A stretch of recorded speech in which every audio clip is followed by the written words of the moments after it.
Yes, we are live now. Hello friends, this is Imanshi and welcome to Let's Learn. सभी को good evening, नमस्कार, राम राम, सत श्री अकाल, अस्सलाम वालेकुम, what you feel connected with.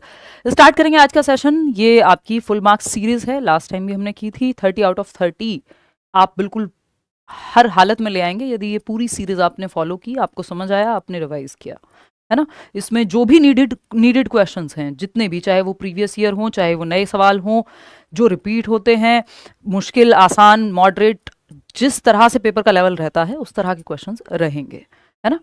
तो इस बात की चिंता बिल्कुल छोड़ देनी है कि किस तरह के सवाल कराए जाएं, कौन से, कुछ और सोचना ही नहीं है। इस सीरीज के सारे सवाल पेपर तक अगर आप कर लेते हैं, रिवाइज भी कर लेते हैं, इसका पीडीएफ आपको टेलीग्राम चैनल पे मिल जाएगा। तो ये यूट्यूब पे सीरीज जो है शुरू की है, आप लोगों का एक भरपूर कमेंट्स रहे हैं कि यूट्यूब पे भी पढ़ाओ फ्री, तो इस बार I will try my best कि जितना एक्टिव हो सकेगा रहेंगे। अभी कुछ दिनों की छुट्टियों पे भी जाना है मुझे नेक्स्ट वीक, तो मैं कोशिश कर रही हूँ। बैक टू बैक क्लासेस हैं, अभी माइग्रेन ट्रिगर हो गया है फिर से, जस्ट दवाई लेकर के ये सेशन लेना जो है, क्योंकि लेना ही है आज सेशन, तो करेंगे ही हर हालत में, है ना। फिर कुछ दिनों का ब्रेक आ जाएगा बीच में, और बैक टू बैक क्लासेस हैं स्क्रीन पे काम करने की वजह से, वो फिर से माइग्रेन ऑनगोइंग ही है। आराम था काफ़ी, बट वो ट्रिगर हो गया है। एनीवे, ये सब चलता रहेगा। आपके जीवन में भी अलग अलग तरह की समस्याएं आती रहती होंगी, ये सब पार्ट ऑफ लाइफ है, उसकी चिंता करनी नहीं है, बट पढ़ाई या काम डेली करते रहना है, ठीक है। आते हैं, समझते हैं। थोड़े से लेट भी हैं हम इस चक्कर में, तो ज़्यादा परेशान ना हो आप लोग। ये पहली क्लास है ये सीडीपी फुल मार्क्स सीरीज़ की। कोई और सवाल आपको सोचने की जरूरत नहीं है। जितने सवाल इस सीरीज में हों पेपर तक, उतने अगर आपने कर लिए, कोई प्रीवियस ईयर, कोई भी नया सवाल, कुछ भी अगर आपने कर रहे हैं और ये सारे सवाल आपको समझ में आ गए, आपने खुद से करके देखे और आपसे सॉल्व हो रहे हैं, तो टेंशन खत्म है, आपको कुछ और सोचना ही नहीं है। इनफ क्वेश्चंस इसमें हो जाएंगे, including previous year and new questions. Assertion reason के भरपूर क्वेश्चंस एंड तक जाते जाते इजी टू डिफिकल्ट रखेंगे। आसान से सवाल से, लॉलीपॉप जैसे सवाल से शुरू करेंगे, लड्डू सवाल से, और धीरे धीरे कॉम्प्लेक्सिटी बढ़ाते जाएंगे। कॉम्प्लेक्सिटी उतनी बढ़ाएंगे जितना पेपर में जरूरत है, बेवजह की नहीं। अपनी ईगो सेटिस्फाई करने के लिए सवाल कभी नहीं मिलेंगे आपको लेट्स लर्न पे एटलीस्ट। और 30 में से 30 आपके ना आए, ये भी संभावना नहीं है, यदि आपने ईमानदारी से मेहनत कर ली साथ में। करियर वेल ऐप पे जाकर के अभी 24 तारीख तक आपका फ़ी अच्छी खासा डिस्काउंटेड फ़ी है सी टेट के बैचेस की। इसके अलावा आप जे टेट, यूपी टेट, इन सब बैचेस में भी एनरोल कर सकते हैं। इनमें से जो भी एग्ज़ाम आपको देना हो, वो एग्ज़ाम के लिए आप एनरोल कर सकते हैं।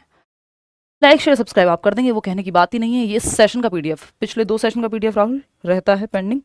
हिंदी पेडागोजी और इंग्लिश पेडागोजी के साथ साथ आज वाला जो सेशन है विद आंसर्स मार्क्ड, आपको ये मिल जाएगा टेलीग्राम चैनल पे। बात सही है? चलिए फिर आगे बढ़ें। क्वेश्चन नंबर 1 देखिएगा। An effective strategy for solving ill defined problems is, यानी अपरिभाषित समस्याओं को हल करने के लिए एक प्रभावी रणनीति है। अपरिभाषित यानी इल डिफाइंड या ठीक से वेल डिफाइंड प्रॉब्लम नहीं है, है ना।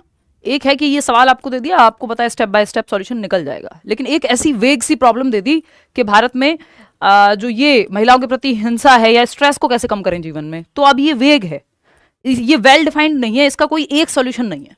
There can be multiple solutions to it, और अलग अलग सिचुएशन में देखना पड़ेगा किसके लिए क्या कारगर है, ठीक है बात। तो effective strategy for solving ill defined problems, problem solving पे एक सवाल आता ही है 100%, सिलेबस में है, पार्ट है, पेपर 1 हो, पेपर 2 हो, है ना। तो फोकसिंग ऑन फंक्शनल फिक्स्डनेस, तो ये प्रॉब्लम सॉल्विंग में आपको पता है कि आप लोग 45% लोग फर्स्ट आंसर कह रहे हैं, जो कि महागलत जवाब है। इल डिफाइंड प्रॉब्लम को सॉल्व करने का इफेक्टिव तरीका, भाई अगर कोई प्रॉब्लम ठीक से डिफाइंड नहीं है या वेग है, लेकिन है तो वो भी प्रॉब्लम ही, सॉल्व तो करनी पड़ सकती है कि स्ट्रेस को कैसे कम करें। अब ये इसके कोई वेल डिफाइंड स्टेप्स नहीं है कि यही 5 स्टेप हैं, इसी तरीके से सबका स्ट्रेस कम होगा। किसी का गाने सुन के कम होता है, किसी का एक्सरसाइज करके कम होता है, किसी का कोई और तरीका हो सकता है, किसी से बात करके किसी को अच्छा लग सकता है। There are multiple ways for अलग अलग इंडिविजुअल्स, फॉर एवरी इंडिविजुअल। कुछ होंगे जो बेसिक से होंगे कि हाँ सब पे काम कर जाएंगे, बट इफेक्टिव तरीका सबके लिए अलग होगा। फंक्शनल फिक्सनेस कभी भी प्रॉब्लम सॉल्विंग में हेल्प कर ही नहीं सकता। फंक्शनल फिक्सनेस प्रॉब्लम क्रिएट करता है, ना कि सॉल्यूशन। कार्यात्मक स्थिरता, ये हिंड्रेंस, बाधा डालने वाले जब फैक्टर्स पूछे जाए ना आपसे कि बैरियर क्या है प्रॉब्लम सॉल्विंग में, तो आप कहिएगा फंक्शनल फिक्सनेस।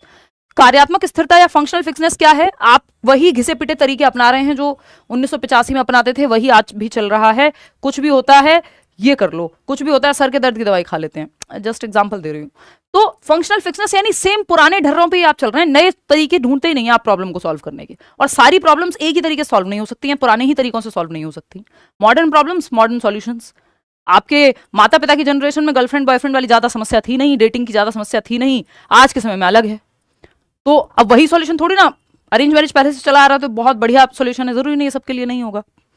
तो फंक्शनल फिक्सनेस है सबके लिए एक तरीका कि अच्छा इसको सुधारना है, किसी व्यक्ति को ये सब चलता ही था पहले, शादी कर दो, ये प्रॉब्लम है शादी कर दो, ये करना है ये कर लो, हर चीज का एक सॉल्यूशन नहीं हो सकता। तो फंक्शनल फिक्सनेस है घिसे पिटे ढर्रे वही जो चले आ रहे थे उन्हीं को ये मानना, ये बैरियर का काम करती है, ये रुकावट बनती है प्रॉब्लम सॉल्विंग में, हेल्प नहीं करती। तो ये तो हट जाएगा ऑप्शन। आपको इफेक्टिव स्ट्रेटजी चाहिए जो प्रॉब्लम वेल डिफाइंड नहीं है बट सॉल्यूशन तो चाहिए आपको। सेकंड है मीन्स एंड एनालिसिस। इस बार 40% लोग सही जवाब दे रहे हैं, मीन्स एंड एनालिसिस ये सही है। एल्गोरिथम प्रॉब्लम सॉल्विंग का एक तरीका है, लेकिन step by step problem solving का तरीका है। जब प्रॉब्लम वेल डिफाइंड हो, एक मैथ्स का सवाल लिखा है तो आपको पता है step by step solution a+b² लगेगा या ये फॉर्मूला लगेगा इसमें, और ये स्टेप बाय स्टेप सॉल्व हो जाएगा। तो ये वेल डिफाइंड प्रॉब्लम्स में काम आता है। एल्गोरिथम इल डिफाइंड या ऐसी रैंडम प्रॉब्लम्स में आप नहीं लगा सकते कलन विधि। ठीक है जी, तो स्टेप बाय स्टेप इसमें यूज होता है और ये वेल डिफाइंड प्रॉब्लम्स के लिए है कि जब आपको पता हो एक सवाल है जिसमें फॉर्मूला लग सकता है ना, कि आपकी दवा जो है, आपको बुखार का टेस्ट कराया पता चला मलेरिया है, फिर जो है नेक्स्ट स्टेप दवाई लिख दी मलेरिया की। तो ये वेल डिफाइंड प्रॉब्लम जिसका पता हो आपको उस पर ही लागू होगा। किसी भी तरह का सर दर्द है तो आप सेम सॉल्यूशन अपना रहे हैं वो प्रॉब्लमेटिक हो जाएगा। लर्निंग बाय रोट लर्निंग से मैकेनिकल हो जाती हैं चीजें कि आपने रट्टा लगा लिया है, तो ये प्रॉब्लम सॉल्विंग का बहुत अच्छा कोई तरीका माना नहीं जाता। रट के आपने बस रट लिया है, तो रट कर सीखने को हम वैसे भी अवॉइड करते हैं। तो एक ही ऑप्शन बचता है मीन्स एंड एनालिसिस, साधन अंत विश्लेषण। मीन्स एंड एनालिसिस की खास बात यह है, मीन्स मतलब साधन है ना, वेज जो भी आपके सामने है एट प्रेजेंट उससे आप एंड तक पहुंचते हैं, यानी गोल तक पहुंचते हैं। एंड से मतलब है यहां गोल का। मीन्स है तरीके, जो भी इस प्रॉब्लम सामने है उसमें आप क्या कर सकते हैं ये देखते हैं आप, है ना, कि भाई ये पेन नहीं चल रहा, चलो दूसरा पेन उठा करके ले आते हैं, एक मार्कर ले आते हैं, जो भी घर में मौजूद होगा उससे समाधान निकाल लेंगे। ठीक है, मीन्स एंड एनालिसिस बहुत ही हेल्पफुल तरीका है और वेल डिफाइंड इल डिफाइंड प्रॉब्लम्स पे भी ये काम करता है। इसको ऐसे समझ सकते हो कि एक रैंडम प्रॉब्लम आ गई आपके सामने कि आपको बुक शेल्फ तक आपकी हाइट नहीं पहुंचती और आपको एक किताब चाहिए जो आपकी हाइट से ऊपर रखी है, या आपको सीलिंग साफ करनी है, दिवाली की सफाई, तो आपको पता है कि यार पंखे तक पहुंच नहीं सकते हो, सीढ़ी नहीं है घर में, फिर आप क्या करोगे, एक स्टूल या जो भी एक प्लेटफॉर्म है वो ढूंढ करके लाओगे कहीं से, या कुर्सी ले आओगे एक, और उस पर चढ़ने की कोशिश करोगे, वो भी काम नहीं करेगा, एक और छोटा वो लगाओगे इस पे जिसको बिल्कुल पटरा बोलते हैं, वो रखोगे उसके ऊपर, देन आप चढ़ोगे। ठीक है ना, तो कि 2 स्टूल को जोड़ा आपने और फिर आप चढ़े। पेपर 1 पेपर 2 दोनों के लिए है। तो ये मीन्स एंड एनालिसिस है कि जो प्रॉब्लम सामने आ गई उसमें आप देखोगे कि आपके पास क्या मौजूद है, एट प्रेजेंट आप क्या कर सकते हो। अब बच्चे को पहुंचना है इस किताब तक और हाइट उसकी है नहीं कि वो किताब तक डायरेक्ट पहुंच जाए, तो आप क्या करेंगे, पैर ऊपर करेंगे तब ट्राई करेंगे, या फिर आप जाएंगे एक, जैसे ये बच्चा जो है आपका, ये एक प्लेटफॉर्म लेकर के आ गया, एक स्टूल लेके आया और इस स्टूल का यूज करेगा, पहुंच जाएगा किताब तक। तो मीन्स एंड एनालिसिस, साधन क्या है उसके पास ये देख रहा है, वो प्रॉब्लम है किताब तक पहुंचना, साधन क्या है, ये स्टूल रखा, पहुंचा किताब तक, प्रॉब्लम सॉल्व हो गई, आई गेट द बुक, खत्म बात। मीन्स एंड एनालिसिस यानी साधन जो भी उस एट प्रेजेंट इस्तेमाल में आ सकते हैं आपके पास, उस प्रॉब्लम के हिसाब से एट प्रेजेंट जो आपके हाथ में है उसके हिसाब से आप ऑब्जेक्टिव तक, गोल तक या प्रॉब्लम के सॉल्यूशन तक पहुंचते हो। अच्छा इफेक्टिव तरीका माना जाता है। बात सही है या नहीं? तो मीन्स एंड एनालिसिस वहां सही है, एल्गोरिथम लगेगा नहीं क्योंकि वेल डिफाइंड नहीं है प्रॉब्लम, कोई पहले से प्रूवन क्वेश्चन ऐसा सवाल है नहीं। तो ऐसी प्रॉब्लम्स आपके सामने बहुत रोजमर्रा के जीवन में आती हैं और बच्चों को आपको प्रॉब्लम सॉल्वर बनाना है। मीन्स एंड एनालिसिस हुआ, एल्गोरिथम हुआ, ये सब हेल्पफुल प्रक्रियाएं हैं प्रॉब्लम सॉल्विंग के लिए। बात सही है या नहीं? चलिए फिर आगे बढ़ेंगे। अलग से पूछने की जरूरत ही नहीं पड़ेगी आपको, मैंने बता दिया, पेपर 1 पेपर 2 हर तरह के सवाल। यार कल से ये बॉटल भरवा के रखो, एक तो बैक टू बैक क्लासेस होती हैं, 2 बार तो ये भरी जा चुकी है।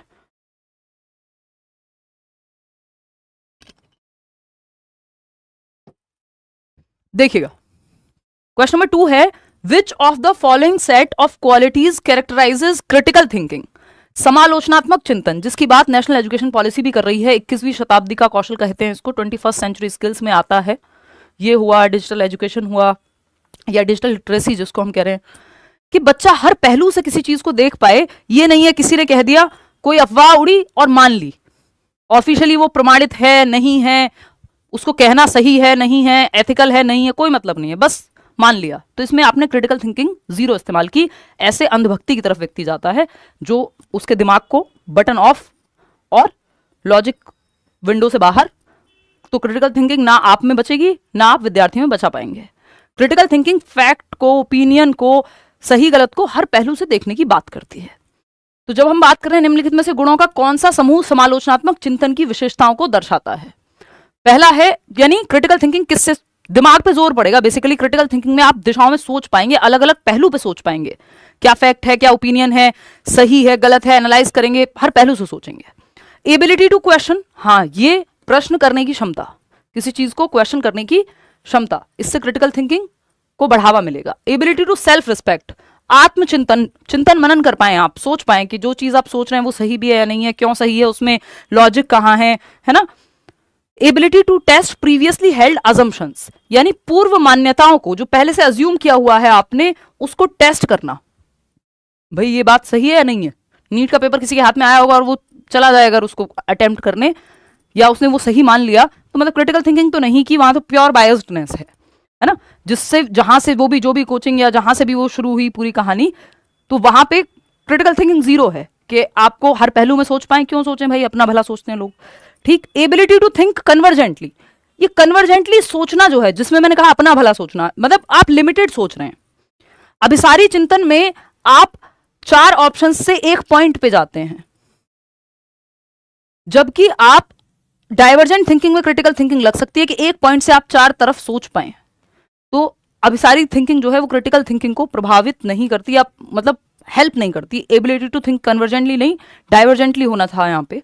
तो ये तीनों तो सही हैं, फर्स्ट, सेकेंड और थर्ड ऑप्शन में कितने लोग सही जवाब दे रहे हैं? 63% लोग, बहुत बढ़िया, इंटेलिजेंट लोग हैं आप लोग। चलिए, third option is the right answer over here, इसमें ज्यादा हमें आवश्यकता नहीं है फर्दर डिस्कशन की। क्वेश्चन नंबर 3 देखिएगा, अच्छा सवाल है। Which of the following statement about the role of heredity and environment is in the development of a child is correct? आनुवांशिकता और वातावरण की भूमिका के संबंध में कौन सा कथन सही है? 4 ऑप्शंस हैं।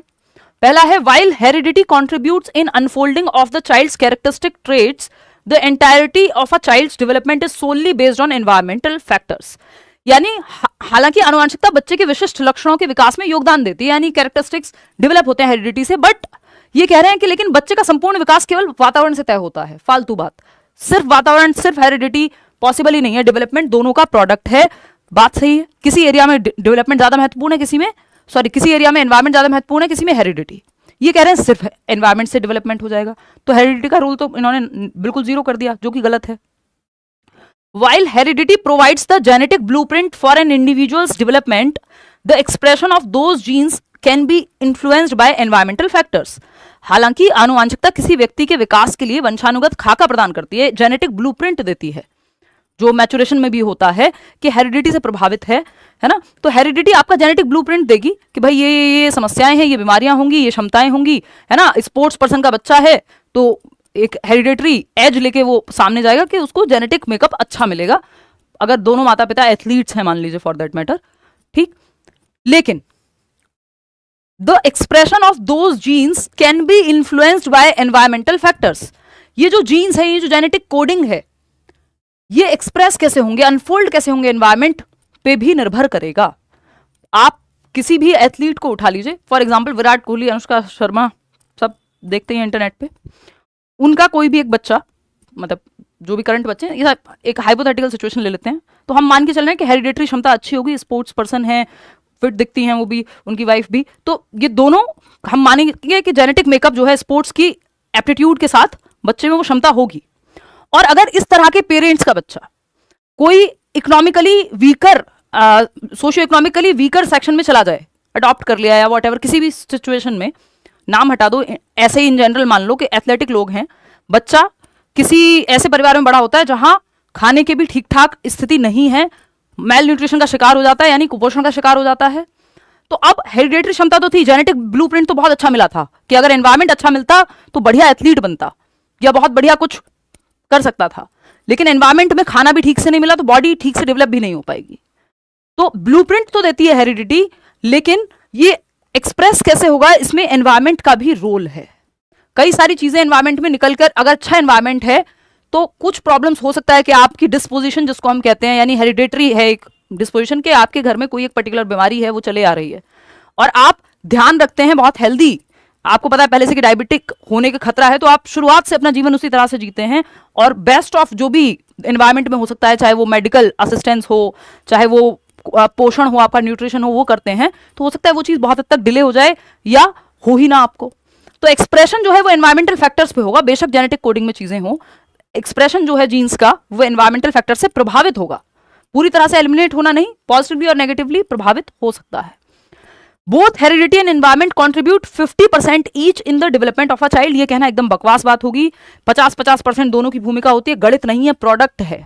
हेरिडिटी एंड एनवायरमेंट एडिटिव नहीं होते, सब्ट्रैक्टिव नहीं होते, और ना ही ये डिविजिबल होते हैं।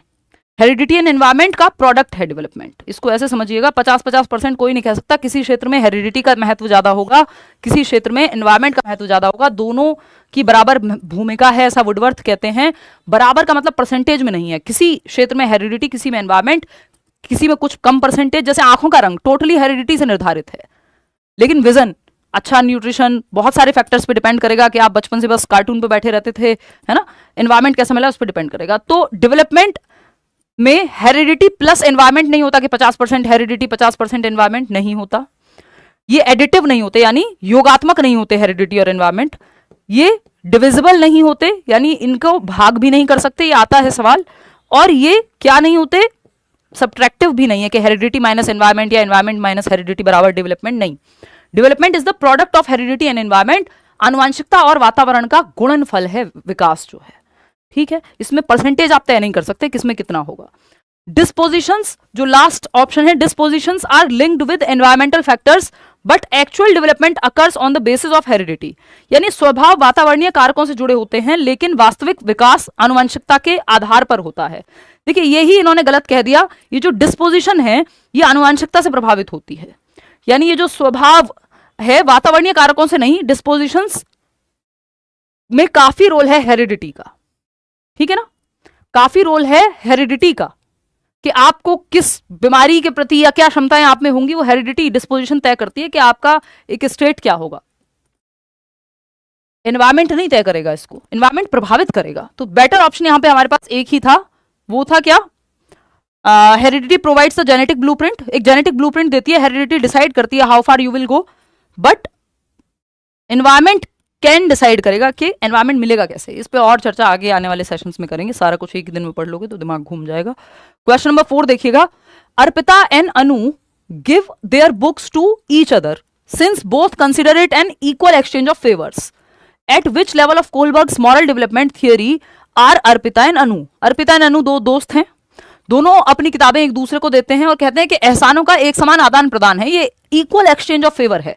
तुम मुझे खून दो, मैं तुम्हें आजादी दूंगा, मतलब वो थोड़ा एक अलग लेवल की मॉरलिटी पे चला जाता है, बट आपको ये एग्जांपल समझ में जल्दी से आता है कि भाई तुम मुझे लंच खिलाओगी तो मैं तुम्हारे लिए कल चॉकलेट लेके आऊंगी, या तुम मुझे होमवर्क के लिए अपनी कॉपी दे दो ये वाले सब्जेक्ट की, मैं तुम्हें दूसरे सब्जेक्ट की कॉपी दे देती हूँ जिसमें मेरा काम पूरा है। ये इक्वल एक्सचेंज ऑफ फेवर्स है कि भाई उसने मेरे लिए कुछ किया, मैंने उसके लिए कुछ कर दिया, बराबर की बात हो गई, खत्म। तो ये सही और ये सही है क्योंकि इक्वल एक्सचेंज ऑफ फेवर्स है, टिट फॉर टैट, जैसे को तैसा। प्री कन्वेंशनल लेवल है फोर्थ ऑप्शन, जिसको हम कहेंगे पूर्व पारंपरिक स्तर का सेकंड स्टेज, जिसको पहला है पनिशमेंट एंड ओबीडियंस, दूसरा है आपका tit for tat mutual exchange के you scratch my back and I will scratch yours. दो बच्चे आपस में लड़ रहे हैं, इस पे एक सवाल ये आ जाता है तो टीचर आके पूछती है भाई क्या हुआ, क्यों लड़ रहे हो, कि मैम इसने कल मेरा खाना खाया था, आज ही अपनी पेंसिल नहीं दे रहा, मैंने तो इसको रबड़ दी थी कल। ऐसा होता है अक्सर बच्चों में। तो वो मॉरलिटी के किस स्तर पे है, टिट फॉर टैट, जैसे को तैसा, कि मैं घर का सामान तब लेने जाऊंगा या जाऊंगी जब मुझे भी एक चॉकलेट खाने को मिलेगी या 5 रुपए मिलेंगे, मुझे क्या मिलेगा इस काम में। तो वो टिट फॉर टैट मॉरलिटी है ना। हेट्रोनॉमस, अच्छा ये वाला जो सवाल है ये 2 मार्च के पेपर 2 में आया हुआ है, और ऑफिशियल आंसर की में पता नहीं क्या सोच के उन लोगों ने हेट्रोनॉमस लेवल इसको मान लिया है, जिसकी जो ठीक नहीं है ना। तो ऐसा होता है कई बार, वो करेक्शन नहीं हुआ है या किसी ने चैलेंज नहीं किया होगा, या वट एवर, मार्च तक आते आते हम लोगों का भी ध्यान नहीं था। तो हेट्रोनॉमस मॉरलिटी और ऑटोनॉमस मॉरलिटी पियाजे की थियरी है, जिसपे बेस्ड है ये पूरी थियरी, तो उसका कुछ बनता नहीं है, तो उसको हम इग्नोर करेंगे क्योंकि इसके लिए इनफ एविडेंसेस हैं अगर चैलेंज भी करना हो तो। फोर्थ के साथ ही यहाँ पे जाना है, ठीक है। अगर हम कोहलबर्ग की, और हेट्रोनॉमस में ये होता है कि दूसरे के अधीन होता है बच्चा, रूल्स फिक्स्ड होते हैं, है ना। ऑटोनॉमस में आप खुद तय करते हैं, लेकिन वो पियाजे की मॉरल डेवलपमेंट की थियरी है, जनरली सीटेट में उतना पूछा नहीं जाता। ये कोहलबर्ग के हिसाब से, क्योंकि इन्होंने यहाँ कोहलबर्ग लिखा हुआ है, पियाजे लिखा होता तो हम कह देते, तो प्री कन्वेंशनल ही बनता है, ठीक है, इसमें कोई भी डाउट नहीं है। ये देखिएगा कोलबर्ग की 6 स्टेजेस हैं, 3 लेवल हैं, हर एक स्टेज पे 2 स्टेजेस होती हैं। पूर्व पारंपरिक यानी pre conventional, obedience and punishment, और ये इंस्ट्रूमेंटल रिलेटिविस्ट ओरिएंटेशन था, टिट फॉर टैट जो सेकंड स्टेज है, जैसे को तैसा, जिसपे हमने बात की है। इसको एक वैसी इमेज से समझते हैं जिससे आप आसानी से समझ पाएं।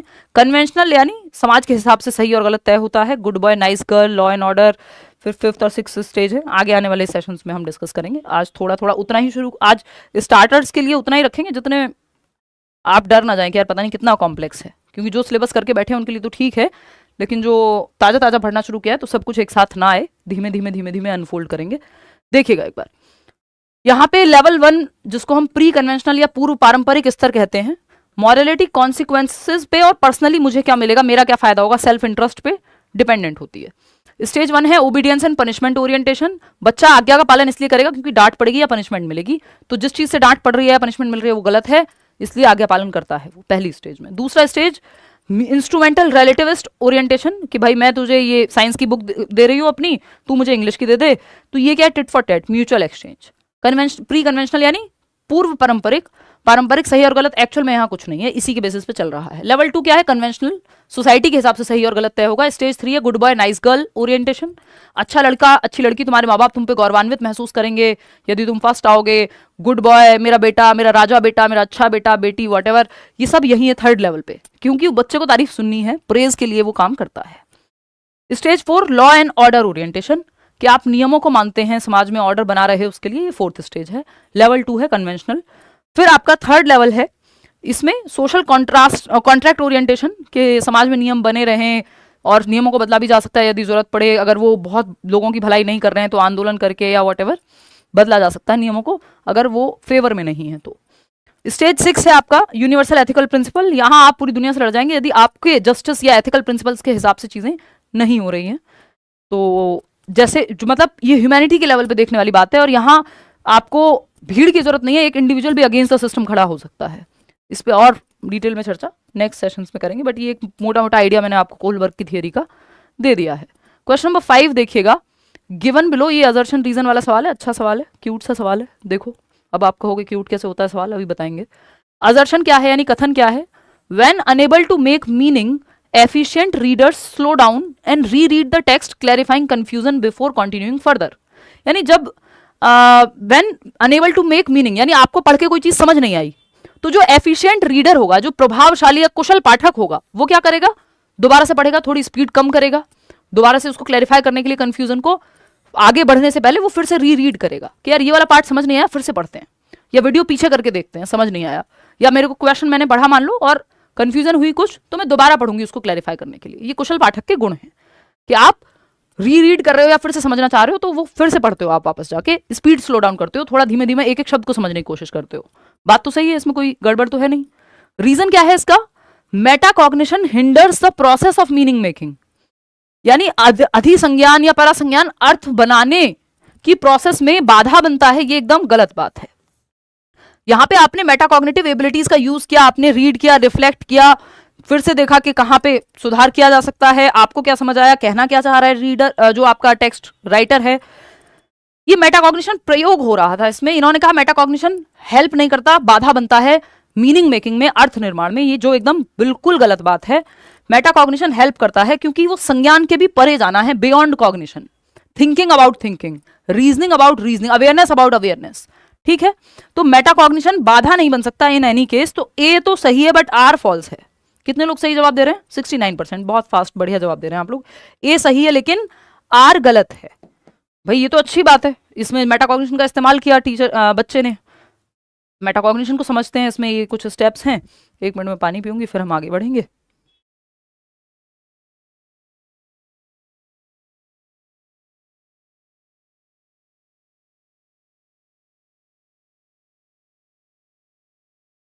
देखिएगा, जब मेटाकॉग्निशन की बात कर रहे हैं तो परासंज्ञान बोलते हैं हिंदी में। मेटा का मतलब है बियॉन्ड,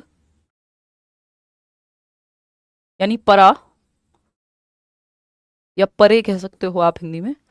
कॉग्निशन का मतलब है संज्ञान, यानी थिंकिंग, रीजनिंग, प्रॉब्लम सॉल्विंग, इन सब पे भी सोच पाना, beyond thinking, thinking beyond thinking. Cognition यानी संज्ञान, जिसमें सारी दिमाग की प्रक्रियाएं जुड़ी होती हैं। तो इसमें कुछ स्टेप्स होते हैं मेटाकॉग्निशन को बढ़ावा देना चाहिए। जैसे plan what do I need to do, कि आपको पेपर क्लियर करना है, अब आप सोचते हैं कि यार किया क्या जा सकता है, पिछली बार फेल हुआ या नहीं क्लियर हो पाया या नंबर कम आ रहे हैं या इस टॉपिक में सब्जेक्ट में डिफिकल्टी है, प्लान क्या बनाया जाए, जरूरत क्या है, पेपर क्लियर करना है तो क्या करने की जरूरत है, इस चीज को आप प्लान करते हैं। बात ठीक है। I am thinking about my thinking, कि भाई मेरी स्ट्रेंथ क्या है, वीकनेस क्या है, गड़बड़ कहाँ हुई थी, आप प्लान कर रहे हैं, अभी सोच रहे हैं अपनी ही चिंतन, प्लान क्या होना चाहिए या पेपर कैसे क्लियर करेंगे इस पे सोच रहे हैं, अपनी स्ट्रेंथ क्या है, वीकनेस क्या है, वो सब सोचेंगे। फिर मॉनिटर करेंगे, हाउ एम आई डूइंग, अच्छा आपके लिए सही समय कौन सा है पढ़ने के लिए, आप दिन में ज्यादा अच्छे से पढ़ पाते हैं कि दोपहर में ज्यादा अच्छे से पढ़ पाते हैं, या पिछली बार कहाँ कमी रह गई थी, कहाँ आप ठीक से नहीं पढ़ पाए थे, तो आप ये सब कुछ सोच के एक प्लान बनाते हैं। ठीक है, तो प्लानिंग, मॉनिटरिंग यानी रिफ्लेक्ट कर रहे हैं, मॉनिटर कर रहे हैं, हाउ एम आई डूइंग, आप हफ्ते में एक टेस्ट लगाते हैं कि यार एक टेस्ट लगाऊंगा। फिर आप इवेल्युएट करते हैं कि क्या मेरे गोल तक मैं पहुंच पाया कि नहीं पहुंच पाया, जितना सोचा था इस हफ्ते पढ़ने का पढ़ पाया कि नहीं पढ़ पाया। ठीक, फिर एडजस्ट करते हैं, आप प्लान में जहां जरूरत है उसको चेंज करते हैं कि बेटर क्या किया जा सकता है, इस एडजस्टमेंट को रिफ्लेक्शन कह सकते हो। तो इसमें आप प्लानिंग करते हैं, रिव्यू करते हैं, अपना प्लान मॉनिटर करते हैं, रिफ्लेक्ट करते हैं, जहां जरूरत होती है इवेल्युएट करते हैं, फिर से अपने प्लान को ठीक करते हैं कि भाई ये गलती पिछली बार भी हुई थी, इसको ऐसे नहीं करना है ना। आप अपने आप से जब बातें करके समझने की कोशिश कर रहे हैं, अपनी ही थिंकिंग प्रोसेस पे और थॉट दे पा रहे हैं, तो प्लान कर पा रहे हैं, रिव्यू कर पा रहे हैं, रिफ्लेक्ट कर पा रहे हैं, चिंतन मनन कर पा रहे हैं, इसको मेटाकॉग्निशन कहते हैं। क्वेश्चन नंबर 6 देखिएगा, क्या कहता है सवाल, विच of the following sets describe ways in which a school should be inclusive, यानी इंक्लूसिव मतलब हर तरह का बच्चा सीख सके, चाहे वो पर्सन्स विद डिसेबिलिटी हो, चाहे वो गिफ्टेड बच्चा हो, टैलेंटेड बच्चा हो, एवरेज आईक्यू वाला बच्चा हो, कोई लर्निंग डिसेबिलिटी या लर्निंग डिफिकल्टी डिसलेक्सिया वगैरह वाला बच्चा हो, हर बच्चे को आप इंक्लूड कर सकें, उसको इंक्लूसिव एजुकेशन कहते हैं, हर बच्चा समाहित हो सके, एजुकेशन फॉर ऑल। तो पूछा जा रहा है कौन से वेज में आप प्रमोट कर सकते हैं इंक्लूसिव एजुकेशन को। Modification of curriculum as required, पाठ्यचर्या में जहां जरूरत हो परिवर्तन कीजिए ताकि हर बच्चे को समझ में आ पाए, हर बच्चे की नीड के हिसाब से हो, सही बात है। एक्टिविटीज इस तरह की हो कि हर बच्चा इंक्लूड हो पाए। Expecting students to totally adapt to the students culture, schools culture, ये गलत है। बच्चे को नहीं सिस्टम को चेंज करते हैं जब हम इंक्लूसिव एजुकेशन की बात करते हैं। तो इस स्कूल के कल्चर के हिसाब से हर बच्चा चेंज हो जाए, बच्चे को चेंज नहीं करना है, सिस्टम को चेंज करना है। तो ये अपेक्षा रखना कि स्कूल की संस्कृति के हिसाब से सारे बच्चे चेंज हो जाएं, ये बहुत अच्छी बात नहीं है, इंक्लूसिव एजुकेशन के खिलाफ है ये बात। Fostering an ethos of care and respect, यानी स्कूल में ऐसा माहौल हो जहां केयर एंड रिस्पेक्ट, सब एक दूसरे की केयर करें, सम्मान करें, इस तरह का माहौल बन पाए। एक बच्चा जो व्हील चेयर से आता है उससे भी प्यार से बात करते हैं सारे बच्चे, एक एटीट्यूड में परिवर्तन है। एक बच्चा जो मैथ्स में अच्छा करता है वो दूसरे की हेल्प भी कर रहा है, तो एक केयर और रिस्पेक्ट का माहौल हो कि जो डिफरेंसेस हैं हमारे वो बाधा ना बने। नेक्स्ट है अपॉर्चुनिटीज फॉर कोलैबोरेटिव लर्निंग, बच्चे मिल करके एक दूसरे के साथ कोलैब करके सहयोग करके सीख पाएं, ये भी सही है। फर्स्ट, थर्ड और फोर्थ, सेकंड इसमें नेगेटिव है कि बच्चे से एक्सपेक्ट कर रहे हो आप बदलने के लिए, सिस्टम को बदलना है इंक्लूसिव एजुकेशन में, बच्चे को नहीं। फर्स्ट ऑप्शन 54% लोग, फर्स्ट, थर्ड एंड फोर्थ सही है। हाँ, सेकंड जहां पे है वो गलत हो जाएगा, बाकी सभी जगह सेकंड है तो ये अपने आप ही एलिमिनेट हो जाता है। अगर आप बाकी के तीनों भी चेक ना कर पाएं तो आपको पता है सेकंड गलत है, तो गलत जो है उसको बस एलिमिनेट कर दो, जहां जहां सेकंड है तीनों में सेकंड है तो एक ही ऑप्शन बचेगा। एलिमिनेशन मेथड से भी आप इस सवाल को सॉल्व कर सकते थे। चलिए खैर आगे बढ़ते हैं, क्वेश्चन नंबर 7 देखिएगा। Which of the following statement about socialisation is correct, सामाजिकरण के बारे में कौन सा एक कथन है जो सही है।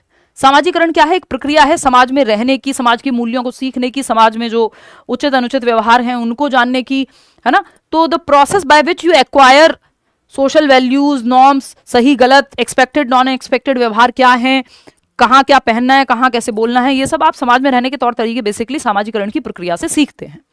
तो पूछा क्या है कि कौन सी बात सही है सामाजिकरण की प्रक्रिया के बारे में। अलग अलग समाज हैं, अलग अलग कंट्रीज हैं, अलग अलग इवन राज्यों में आपको अलग अलग तरह का कल्चर मिल जाएगा, अलग अलग समाज में अलग अलग चीजें सही और गलत मानी जाती हैं। तो पहला ऑप्शन है socialization cultivates shared sources of meaning and value, यानी सामाजिकरण जो है वो कल्टिवेट करता है shared sources of meaning and value, यानी मीनिंग एंड वैल्यू, यानी सामाजिकरण अर्थ और मूल्य के आधार पर साझा स्रोतों का निर्माण करता है कि भाई एक मीनिंग क्रिएट होगा और वैल्यू क्रिएट होगी शेयर्ड। कैसे? क्योंकि दो लोग हैं जो सेम वैल्यूज में विश्वास रखते हैं, सेम तरह से सोशलाइज हुए हैं, ये भी इस भगवान में मानता है या मानती है और ये भी सही और गलत या सच बोलने में विश्वास रखता है या रखती है, तो दोनों दोस्त हैं, है ना, उनके यहाँ सेम त्योहार मनाए जाते हैं, या फिर वो जिस तरह से सोचता है, हो सकता है त्योहार नहीं भी मनाए जाते हो तब भी दोस्त हो सकते हैं, डिफरेंसेस का प्रॉब्लम यहाँ पे नहीं है, बट शेयर्ड अगर हैं चीजें तो मीनिंग और वैल्यू में काम आती हैं, कल्टीवेट करता है सोशलाइजेशन। अगर आप समाजीकरण, समाज के प्रति एक पॉजिटिव एटीट्यूड को कल्टीवेट करेगा। बात तो सही है। Socialization is culture independent and context neutral, ये नहीं कह सकते हम। समाजीकरण कल्चर इंडिपेंडेंट नहीं हो सकता। समाजीकरण की प्रक्रिया, समाज में जो चीजें हो रही हैं उसी को सीखने का तो तरीका है, तो इस सांस्कृतिक रूप से स्वतंत्र नहीं हो सकता। जिस संस्कृति में आप बड़े हो रहे हैं, पल बढ़ रहे हैं, वहीं के नॉर्म्स को आप एक्वायर करते हैं। नेक्स्ट है socialization happens only during childhood. नहीं भाई, ये प्रोसेस चलता है, प्रोसेस कोई भी हो वो चलता रहता है, वो आपका चाइल्डहुड क्या अडल्टहुड में भी चलेगा। Norms and beliefs can not be acquired through socialization process, ये कहना गलत होगा। हम सोशलाइजेशन प्रोसेस के द्वारा बिलीफ्स और नॉर्म्स को ही तो सीखते हैं, कि हम कहते हैं कि बड़ों का सम्मान करो, तो हमारे पूरे कल्चर में, समाज में, भारत में ये चीज सही मानी जाती है कि बुढ़ापे में माँ बाप की सेवा करो, या माँ बाप के साथ रहना हमारे यहाँ एकदम नॉर्मल बात है, आम बात है, या जरूरी बात है, ये कह लो कई जगहों पे, है ना, कि अगर कोई सेपरेट रहना चाहे, क्योंकि बच्चा हमारे यहाँ 70 साल का भी बच्चा ही रहता है अगर उसके माता पिता जीवित हैं, तो बाहर कंट्रीज में या वेस्टर्न कंट्रीज में ये कल्चर नहीं है। उनके यहाँ 18 साल के हुए जाओ अपना खुद से देखो, है ना, या फिर बुढ़ापे में माँ बाप की सेवा करनी है, ये वाला कल्चर वहां नहीं है। तो ये जो नॉर्म्स और बिलीफ्स हैं, या shared meaning and value create होता है जिस समाज में आप रह रहे हैं, ठीक है ना। तो ये हम नहीं कह सकते कि सबके लिए सेम चीज यहां लागू होगी, ये कल्चर फ्री है। जिस कल्चर में आप रह रहे हैं उसी के हिसाब से आपका समाजीकरण, जनरली आप उसी प्रोसेस से गुजरते हैं। तो socialization cultivates shared sources of meaning, यानी सोर्सेज ऑफ मीनिंग क्या है कि मेरे लिए अर्थ कहां से निकलेगा जीवन में, है ना, कि मुझे ये चीज सही लगती है या गलत लगती है, और वैल्यूज वो उसमें अपने आप सही गलत आ ही जाएगा। तो सामाजिकरण की प्रक्रिया साझा करती है, इसके अंदर आप कैसे, आपको सोशलाइज किया गया है बड़े होते हुए, कौन सी कहानियां आपने बागवान दिखाई है सारे माँ बाप ने अपने बच्चों को, तो आपको सोशलाइज किया गया एक तरह से कि माँ बाप का ध्यान रखना है भाई, सिंपल बात है। तो जरूरी नहीं है कि किसी और कल्चर में कोई रह रहा है तो वो भी सेम मूवीज, सेम अखबार, सेम बातें, सेम कहानियां सुन करके बड़ा हो रहा हो, है ना। यहाँ तो हम श्रवण कुमार की कहानियां सुन के बड़े हो रहे हैं, तो वो शेयर्ड मीनिंग और वैल्यू रहेगी, आप भी कहेंगे हाँ सही बोल रहे हो बिल्कुल, ठीक है ना। तो शेयर्ड मीनिंग और वैल्यू रहता है सामाजिकरण की प्रक्रिया में, क्योंकि वो आप कॉमन जिस भी समाज में है वो कॉमनैलिटी रहेगी। नेक्स्ट देखिएगा क्वेश्चन नंबर 8, फटाफट से आप जवाब देंगे। यार ये माइक इतना शोर मचाता है। Role of a teacher in reciprocal teaching is characterized by, पारस्परिक शिक्षण जिसको वाइगोस्की जिसकी बात करते हैं, कि सिर्फ टीचर ही बच्चे से नहीं, बच्चा भी टीचर से सीखता है, मतलब उल्टा भी कह सकते हो आप इसको, कि सिर्फ बच्चे ही टीचर से नहीं सीखते, टीचर भी बच्चों से सीखता है, यानी परस्पर एक दूसरे को सिखाते और सीखते हैं स्टूडेंट्स। इसी को रेसिप्रोकल टीचिंग कहा जाता है। इसमें कुछ स्टेप्स भी शामिल होते हैं कि, लेकिन बच्चे को यहाँ पे हम सेंटर में रखते हैं कि बच्चा मीनिंग मेकिंग करेगा, टीचर गाइड करेगा, ठीक है। is characterized by a shift from being a support and guide towards gradual release of responsibility to the students, यानी एक मार्गदर्शक और शिक्षक की जो भूमिका है, एक मार्गदर्शक की है और समर्थन प्रदान करने वाले व्यक्ति की है। धीरे धीरे ये इससे भी जिम्मेदारी विद्यार्थियों को सौंपने की स्थिति पर जाना, यानी होल रिस्पॉन्सिबिलिटी, बच्चे ज्यादा एक्टिव रहेंगे, धीरे धीरे उस तरफ चली जाएगी। बात तो सही है। Being a मियर recipient of the suggestions given by students, यानी विद्यार्थियों द्वारा दिए गए सुझावों का एकमात्र रेसिपिएंट होना या रिसीवर होना, कि बस जो बच्चे सुझाव दे रहे हैं वो आप रिसीव कर रहे हैं, नहीं, आप गाइड होते हैं, जरूरत पड़ने पे हेल्प भी करते हैं, बच्चे ज्यादा एक्टिव हैं, लेकिन इसका मतलब ये नहीं कि सिर्फ आप रिसीव कर रहे हैं information as a teacher. The position of dominance and sole authority, ये सोल अथॉरिटी और डोमिनेंस की बात तो वाइगोत्स्की करेंगे ही ना, रेसिप्रोकल टीचिंग में ऐसा होता है। म्यूचुअली टीचर बच्चे दोनों एक्टिव हैं, बच्चों को सोल रिस्पॉन्सिबिलिटी या ज्यादा रिस्पॉन्सिबिलिटी दी जाती है कि वो खुद से प्रॉब्लम सॉल्व कर पाए। हिज या टीचर से जरूरत पड़ने पे डाउट्स पूछें, चर्चा करें। हिज और her position of being a passive observer throughout the process, नहीं भाई टीचर भी एक्टिव है यहाँ पे। तो एक ही ऑप्शन बचता है कि एक मार्गदर्शक और समर्थन प्रदान करने की भूमिका से धीरे धीरे जिम्मेदारी हम बच्चों की तरफ सौंपते हैं कि वही चर्चा करें, आपस में वही कंक्लूजन तक पहुंचे, जरूरत पड़ने पे टीचर की हेल्प लें। तो first option is the right answer. इसको ऐसे भी देख सकते हो, रेसिप्रोकल टीचिंग यानी कोलैबोरेटिव लर्निंग का एक उदाहरण है। वाइगोत्स्की इसके बारे में बात करते हैं कि आप मान लीजिए साथ में बैठ करके एक डिस्कशन हो रहा है, किताब पढ़ रहे हैं आप, टीचर साथ में है, वो कहती है we take turns leading our thinking, कि भाई सब एक एक करके अपने विचार बताएंगे कि ये जो टेक्स्ट आपने पढ़ा है या पढ़ रहे हैं हम, इसके बारे में आप क्या सोचते हो, ठीक है। तो आप प्रिडिक्ट करते हो, what do you think will happen next. कोई कहानी पढ़ रहे हो तो उसमें प्रिडिक्शन है कि बताओ आगे क्या होने वाला है, तो अलग अलग बच्चे बताएंगे, ठीक। फिर question, what questions do you have about the text, आप किसी को बीच में कोई सवाल आ रहा है या बाद में सवाल आ रहा है टेक्स्ट के तो वो पूछेगा, है ना, तो क्वेश्चनिंग हो गया। क्लैरिफाई करेंगे, अगर कोई डिफिकल्ट वर्ड है बीच में चैप्टर पढ़ते हुए समझ नहीं आ रहा तो टीचर से हेल्प ले लेंगे क्लैरिफाई करने के लिए कि मैम इसका मतलब यही होता है क्या, है ना। फिर समराइज करेंगे, what are the main ideas in this part, तो हर बच्चों को बोल दिया आपने कि लिख के बताओ, या आपस में बच्चे सॉल्यूशन कर रहे हैं, एक दूसरे की कॉपी भी चेक कर ले रहे हैं, पीयर असेसमेंट जैसा भी हो जा रहा है। तो रेसिप्रोकल टीचिंग में बच्चे एक दूसरे से सीखते हैं, बच्चे आपस में टीचर सीखते हैं, टीचर बच्चों से सीखता है, परस्पर है ये प्रक्रिया, इसमें दोनों एक्टिव हैं और धीरे धीरे रिस्पॉन्सिबिलिटी बच्चों की तरफ शिफ्ट कर दी जाती है कि वो एक्टिवली सोल्यूशन निकालें। तो टीचर का रोल जो है गाइड से, स्ट्रेटेजिस्ट से धीरे धीरे शिफ्ट होता है, जहां बच्चे लीड करते हैं डिस्कशन को। क्वेश्चन नंबर 9 देखिएगा, ये क्या कहता है भाई, an assessment approach aiming to support students learning is characterized by, यानी एक आकलन का तरीका है, जांचने का तरीका है जो बच्चों को सपोर्ट करता है। तो इसकी विशेषता क्या होगी आपको ये देख करके बताना है, फटाफट बताओ फटाफट से। 84% लोग फर्स्ट कह रहे हैं, चलिए देख लेते हैं।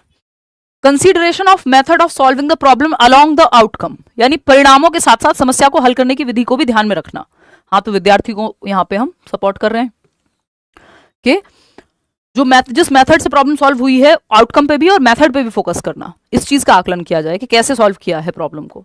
Focus on inaccuracies only while ignoring the process and endeavours, नहीं सिर्फ गड़बड़ियों पे ही ध्यान देना ये कोई बहुत अच्छी अप्रोच नहीं है असेसमेंट की। Exams done at the end of the year, सिर्फ अंत में ही पेपर होगा ये भी गलत है, ड्यूरिंग द ईयर चलना चाहिए। थ्रू ऑब्जेक्टिव टाइप क्वेश्चंस, नहीं जी, कई मल्टीपल एक्टिविटीज के द्वारा आकलन किया जा सकता है। Evaluation and marking based on standardized quiz based test, नहीं भाई, जहां जरूरत पड़े आपको फॉर्मेटिव तरीके, क्रिएटिव तरीके भी अपनाने हैं, सिर्फ स्टैंडर्डाइज तरीके ही नहीं। तो first option, teacher made test की भी कई बार जरूरत पड़ती है, first option is the right answer के परिणामों के साथ साथ समस्या को हल करने की विधि को भी ध्यान में रखा जाए कि किस तरह से प्रॉब्लम सॉल्व हुई है, सिर्फ रट के तो नहीं किसी ने जवाब दे दिया है। तो ये अच्छे आकलन के तरीके होंगे। बच्चा जहां एक्टिव है वो आंसर सही है, सिंपल बात ये है, सबसे बेहतरीन तरीके से एक्टिव वो फर्स्ट ऑप्शन में ही था। क्वेश्चन नंबर 10 देखिएगा, which of the following is an effective strategy of emotional regulation, यानी इमोशनल रेगुलेशन की इफेक्टिव स्ट्रेटजी या प्रभावी युक्ति कौन सी है कि भावनात्मक नियमन या इमोशंस को मैनेज करना या कंट्रोल करने की इफेक्टिव यानी बेहतरीन स्ट्रेटजी या रणनीति कौन सी है। पहला ऑप्शन आपके सामने है, channelling emotions to use them as a source of inspiration and creative endeavours, यानी भावनाओं को प्रेरणा और रचनात्मक प्रयास के स्रोत के रूप में उपयोग करने के लिए प्रयोग करना, यानी आप इमोशंस को चैनल कर रहे हैं, एक दिशा दे रहे हैं, डायरेक्शन दे रहे हैं। To use them as a source of inspiration, कि आपके इमोशंस आपको गाइड कर रहे हैं, एक इंस्पिरेशन की तरह काम कर रहे हैं आपके लिए। एंड क्रिएटिव एंडेवर्स, कि आपको बहुत दर्द है तो आप एक गाना लिख रहे हैं, बहुत सुंदर शायरी लिख रहे हैं, तो आपने बजाय कि आप फोन पे लगे हुए हैं या आप 100 बार किसी को कॉल कर रहे हैं, फोन आपका कोई उठा नहीं रहा और वो दूसरे को परेशान करना भी हो गया, है ना, कि आपको अब ब्रेकअप हो गया आपका, अब वो जहां से गुजरे वहीं पहुंच जाते हैं आप। तो ये चैनल करना बहुत अच्छे से नहीं है, इमोशनल मैनेजमेंट का बहुत अच्छा पार्ट नहीं है, इमोशनल रेगुलेशन का बहुत अच्छा तरीका नहीं है। जब आप चैनल करेंगे इमोशंस को, एक रिसोर्स की तरह यूज करेंगे, उनको दिशा दे पाएंगे। कि वो इंतकाम देखेगी वाली मूवी याद आ गई मुझे कि आईएएस बन जाइए लेकिन इंतकाम मत देखिए, ठीक है। सेकेंड ऑप्शन है waiting until emotions escalate to the point of losing control, कि अब आप इंतजार तब तक करते हैं जब तक भावनाओं पर नियंत्रण खोने तक का इंतजार करते हैं कि एक दिन फटेंगे बस। अभी आप क्या महसूस कर रहे हैं उस पर फोकस ही नहीं है आपका, ना आप जर्नल करके लिख रहे हैं, ना कोई थेरेपी ले रहे हैं। एक साथ एक दिन आएगा जब आप या तो सीधा डॉक्टर के पास जाएंगे, या आप भड़केंगे, या आप कुछ तो आपके हाथ से बात निकल चुकी होगी, आप इमोशंस को पहले मैनेज ही नहीं कर रहे हैं या देख ही नहीं रहे हैं कि कैसा आपको महसूस होता है डेली बेसिस पे। तो waiting until emotions escalate to the point of losing control, कि आपके हाथ से कंट्रोल चला जाए, या आप कोई इस तरह की हरकत कर दें जो इलीगल भी हो सकती है ना, या किसी और को नुकसान पहुंच सकता है, तब तक वेट करना कोई इमोशनल रेगुलेशन नहीं है, ये बेवकूफी हो जाएगी। Reacting impulsively to emotional triggers, कि इमोशनल ट्रिगर्स पे इंपल्सिवली रिएक्ट करना, कि गुस्सा आया थप्पड़ लगा दिया किसी को, इंपल्स थी उस पर एक्ट कर गए, प्रॉब्लमेटिक हो जाएगा, है ना, बार बार ये होगा तो दिक्कत होगी। Suppressing emotions in order to conform to social norms, ये बहुत करते हैं हमारे समाज में, खूब सिखाया जाता है और महिलाओं को तो भरपूर सिखाया जाता है कि सप्रेस करते रहो इमोशंस को, दबाते रहो इमोशंस को, in order to conform to social norms, कि आप दहेज के खिलाफ हैं लेकिन सब लगे हुए हैं कि नहीं ये तो गिफ्ट है। अब आप क्या करेंगे, सप्रेस करेंगे अपनी भावनाओं को, क्योंकि आपकी वैल्यू के अनुरूप नहीं जा रही है ये चीज, तो आप दबा रहे हैं ताकि कंफर्म कर सकें सोशल नॉर्म्स में, कि भाई ये आसपास जो ये 4 लोग हैं या दोस्त हैं तो इनको ठीक लगे, या परिवार के हिसाब से चीजें हो जाएं, तो ये आप करने की कोशिश कर रहे हैं, जो कि बहुत अच्छा तरीका नहीं है। सामाजिक मानदंडों के अनुरूप भावनाओं को दबाना, तो इससे आज नहीं तो कल प्रॉब्लम बनेगी, या तो आप दवाइयां खाते हुए मिलेंगे, मतलब जो कि बुरी बात नहीं है, सबके लिए अलग अलग तरीके से। लेकिन इमोशनल कोशिश क्या करनी है, सबसे जो बेहतर इफेक्टिव स्ट्रेटजी है वो ये है कि channelling emotions to use them as a source of inspiration and creative endeavours. भावनाओं को प्रेरणा और रचनात्मकता, कुछ क्रिएटिवली यूज करना, अपने इमोशंस को फ्यूल की तरह यूज करना, जिससे आप कुछ क्रिएट कर पाए। चाहे वो करियर हो आपका, चाहे वो आप कुछ लिखते हो, चाहे आप गाते हो, चाहे आप एक्सरसाइज करने में अपनी एनर्जी लगा रहे हो, तो इमोशनल रेगुलेशन पॉजिटिव तरीके से हो जाएगा, जो बेहतर तरीका है, हेल्दी तरीका है। First option is the right answer. आगे बढ़ेंगे, question number 11। Learning about a concept और कैटेगरी इज ईजियर इफ। आप एक संप्रत्यय को, एक कॉन्सेप्ट को बेहतर तरीके से, आसानी से सीख पाएंगे यदि previous knowledge about the concept is not activated. उल्टा है, अगर प्रीवियस नॉलेज एक्टिवेटेड होगी, जो पूर्व ज्ञान से नए ज्ञान को जोड़ना आसानी से आपको कॉन्सेप्ट समझ में आ जाएगा यदि प्रीवियस नॉलेज से न्यू नॉलेज को जोड़ दिया जाए। फिर है concept is represented in abstract and complex ways. अमूर्त तरीकों से या जटिल तरीकों से कॉन्सेप्ट को प्रेजेंट कर रहे हैं तो ये मुश्किल हो जाएगा कॉन्सेप्ट को समझना। सिंपल तरीके से आपको लॉजिकल या कॉन्क्रीट तरीकों से कॉन्सेप्ट को समझाना है। जैसे आप शुरुआत में बचपन में जब जोड़ घटाना भी सीखते थे तो कि 5 में से 3 गए तो 3 को ऐसे काट देते थे। ये एब्स्ट्रैक्ट नहीं था आपके लिए, ये कॉन्क्रीट था, मूर्त था कि हाँ ये 2 समझ में आ रहे हैं, डायरेक्ट 5 - 3 करने की बजाय। तो कॉम्प्लेक्स नहीं, सिंपल वेज में और कॉन्क्रीट तरीकों से, अमूर्त नहीं मूर्त तरीकों से शुरुआत में। Familiar examples are provided while introducing the concept. ये बात एकदम सही है कि ऐसे एग्जांपल्स या उदाहरण आपको दिए जाएं शुरुआत करते समय किसी कॉन्सेप्ट की, जिनसे आप परिचित हैं, जो उदाहरण आपने सुने हैं। कि भाई कभी ना कभी आप अपने जीवन में आपने या तो देखा होगा या किया ही होगा कि स्टूल या कुर्सी रख के आप किसी चीज को उतारने के लिए आपने प्रयोग किया होगा। तो ये एग्जाम्पल क्या है, परिचित है। जब हम नया कॉन्सेप्ट सीख रहे हैं मीन्स एंड एनालिसिस का, तो ये सिंपल हो गया। दूसरा परिचित एग्जाम्पल हो गया आपके लिए। मैं कोशिश वैसे ही करती हूँ सारे एग्जाम्पल्स जो आपके जीवन से जुड़ सकें वो दिए जाएं।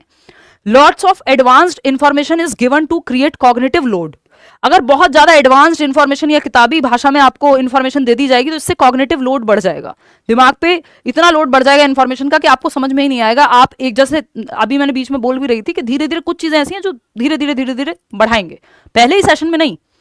उससे क्या होगा, आपका दिमाग जो है कंफ्यूज हो जाएगा। अभी तो आपने उतना सीखा भी नहीं, धीरे धीरे कनेक्ट करोगे तो बेहतर है। सब कुछ एक दिन में, सारा खाना एक ही साथ थोड़ी खाना होता है, या सारी एक्सरसाइज एक ही दिन में थोड़ी कर लोगे। तो थर्ड ऑप्शन के फैमिलियर एग्जाम्पल दो, उससे जो है बेहतर हो पाएगी लर्निंग। अकॉर्डिंग टू जीन पियाजे, क्वेश्चन नंबर 12 है, what is the role of symbolic thought. Semiotic function भी बोलते हैं उसको। सिंबॉलिक थॉट 2 से 7 वर्ष प्री ऑपरेशनल स्टेज में आता है। जैसे आप ABCD भी सीख रहे हैं, ये भी सिंबॉलिक थॉट का ही पार्ट है, ये भाषा भी सिंबॉलिक ही है। शुरुआत 2 से 7 वर्ष में हो जाती है, एक अच्छी चीज है। तो पियाजे के अकॉर्डिंग रोल क्या है सिंबॉलिक थॉट का। पहला ऑप्शन है symbolic thought develops after cognitive development is complete. नहीं भाई, फाइनल स्टेज तो फॉर्मल ऑपरेशनल है, ये तो डेवलप हो जाता है सेकंड स्टेज में, प्री ऑपरेशनल में। तो ये तो गलत हो गया, पूर्व संक्रियात्मक अवस्था में हो जाता है। ये पूरे पूर्ण होने के बाद थोड़ी, वो तो 11+ साल में है। सांकेतिक चिंतन केवल उन बच्चों के संज्ञानात्मक विकास को प्रभावित करता है जिनकी भाषा विकसित होने में विलंब होता है। ऐसा नहीं है कि symbolic thought impacts cognitive development only in children with language delays, बिल्कुल भी नहीं है। बल्कि सिंबॉलिक थॉट डेवलप होता है तो लैंग्वेज डेवलपमेंट में भी हेल्प करता है, क्योंकि आप सिंबल्स के थ्रू सीखना शुरू करते हैं। Symbolic thought causes mental confusion and hinders cognitive development, कि मेंटल कंफ्यूजन क्रिएट करता है सिंबॉलिक थॉट, और कॉग्निटिव डेवलपमेंट यानी आपके दिमाग के विकास को, आपके संज्ञान के विकास को रोकता है, जबकि उल्टा है, it helps in cognitive development. ऐसा नहीं है कि रोकता है। फोर्थ ऑप्शन है, यही बचा और तो कोई ऑप्शन नहीं बचा। Symbolic thought facilitates cognitive development bye allowing for mental processes like problem solving. Symbolic thought जो है सुविधा प्रदान करता है, संज्ञानात्मक विकास में हेल्प करता है, by allowing for mental processes, कुछ मानसिक प्रक्रियाओं को अलाउ करता है, जैसे प्रॉब्लम सॉल्विंग। भाई जब आप सिंबल्स के थ्रू सीखते हैं, जोड़ना घटाना, कोई भी प्रॉब्लम आप सीख रहे हैं तो वो, या आपको भाषा आती है, भाषा के माध्यम से आप कोई सॉल्यूशन पढ़ ले रहे हैं, एक मैथ्स का सवाल सॉल्व कर रहे हैं, आपने एक गाइड रखी हुई है। जब यूट्यूब वगैरह नहीं था, ऐसे ही लोग हेल्प लेते थे, या टीचर तुरंत नहीं है, या ट्यूशन नहीं है आसपास, है ना, तो आप गाइड से देखेंगे इसका क्या सॉल्यूशन हो सकता है। तो वो सिंबॉलिक थॉट की वजह से, क्योंकि आपने भाषा सीखी हुई है जो सिंबॉलिक थॉट का एक उदाहरण है। उससे आप प्रॉब्लम सॉल्व कर पा रहे हैं, क्योंकि आपको भाषा आती है या सिंबल्स समझना आता है। आप किसी देश में हैं और नई जगह पे हैं, आप सिंबॉलिक थॉट ये तो है कि मैप के हिसाब से देखते हुए आप कहीं पहुंच जाते हैं, सिंबल्स का इस्तेमाल करते हो, तो प्रॉब्लम सॉल्विंग में हेल्प करता है और आपकी समझ में भी दिमाग की। तो fourth option is the only answer here. आगे बढ़ेंगे, क्वेश्चन नंबर 13 देखिएगा।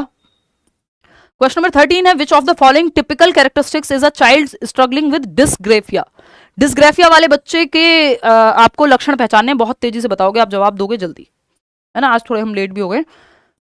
चलो फटाफट बताओ डिस्ग्रेफिया वाले बच्चे के लक्षण। थर्ड ऑप्शन 43% लोग कह रहे हैं, देख लेते हैं। देखिए डिस्ग्रेफिया ग्राफ्स के मतलब ये राइटिंग, तो राइटिंग में प्रॉब्लम आएगी डिस्ग्रेफिया वाले बच्चे को। अग्रेशन, फ्रस्ट्रेशन, स्ट्रेस ये सब नहीं है। इंपल्सिवनेस ये सब एडीएचडी में होगा। Slow in written work, yes. Poorly formed letters, ठीक से फॉर्म नहीं कर पाता, लेटर्स बना नहीं पाता, है ना। Has difficulty कॉपिंग from black board, से लिखने में उसको दिक्कत होगी, क्योंकि लिखने में ओवरऑल उसको दिक्कत है, डिस्ग्रेफिया में यही प्रॉब्लम है। विड्रॉल, गिल्ट, एंग्जाइटी ये सब डिप्रेशन और अलग अलग तरह की प्रॉब्लम्स हैं। थर्ड ऑप्शन एकमात्र यहाँ सही उत्तर होगा कि डिस्ग्रेफिया वाले बच्चे को, डिसलेक्सिया वाले को पढ़ने में दिक्कत होती है, डिसकैलकुलिया वाले को कैलकुलेशन में दिक्कत होती है, डिसफेजिया वाले को भाषा को समझने में दिक्कत होती है, प्रयोग में दिक्कत होती है, डिस्ग्राफिया वाले को लिखने में दिक्कत होगी। तो ऐसी हैंडराइटिंग आपको इलेजिबल मिलती है इन बच्चों की हैंडराइटिंग, जिसको पढ़ना मुश्किल होता है या नहीं पढ़ पाते आप, है ना, लेजिबल नहीं होती। कहीं छोटे लेटर, कहीं बड़े, कहीं बीच में गैप ज्यादा छोड़ दिया, पेंसिल की ग्रिप पकड़ने में, बनाने में भी इनको दिक्कत होती है ना, स्पेस देने में धीमे लिखते हैं बहुत। क्वेश्चन नंबर 14 देखिएगा। A teacher is providing learners with the chances to be expose to and analyze concepts in order to help them understand the content through her support. तो एक टीचर है जो लर्नर्स को प्रोवाइड कर रही है to and analyze concepts, concepts के प्रति उनको कॉन्सेप्ट्स दिख रहे हैं, नए नए समझ पा रहे हैं, वो एनालाइज कर पा रहे हैं, ताकि वो कंटेंट को समझ सके टीचर की मदद से। तो this is the example of क्या, एक्सपोजिटरी टीचिंग। एक्सपोजिटरी तो भर देना है दिमाग में वर्णन कर करके, ये गाइडेड डिस्कवरी है, हेल्प कर रही है ना टीचर सपोर्ट के माध्यम से कि वो खुद एनालाइज करें, सॉल्यूशन तक पहुंच पाए, ठीक है ना। गाइडेड डिस्कवरी बोलते हैं इसको, मतलब बच्चा खुद से प्रॉब्लम सॉल्व कर पा रहा है, लेकिन गाइडेंस में टीचर की जहां जरूरत पड़े हेल्प मिल पा रही है। ये ऑब्जर्वेशनल या प्री डिस्पोजिशनल जैसा कुछ और बनता ही नहीं है, ये गाइडेड डिस्कवरी है। हेल्प के साथ बच्चा टीचर की गाइडेंस के साथ प्रॉब्लम को सॉल्व कर पा रहा है, एनालाइज कर पा रहा है। क्वेश्चन नंबर 15 देखिएगा फटाफट से और बताइएगा मुझे कि क्या जवाब इसका होना चाहिए। यार पानी की सख्त जरूरत है, ये ले आओ आप, गला सूख रहा है बहुत ज्यादा, एक तो बैक टू बैक क्लास ना।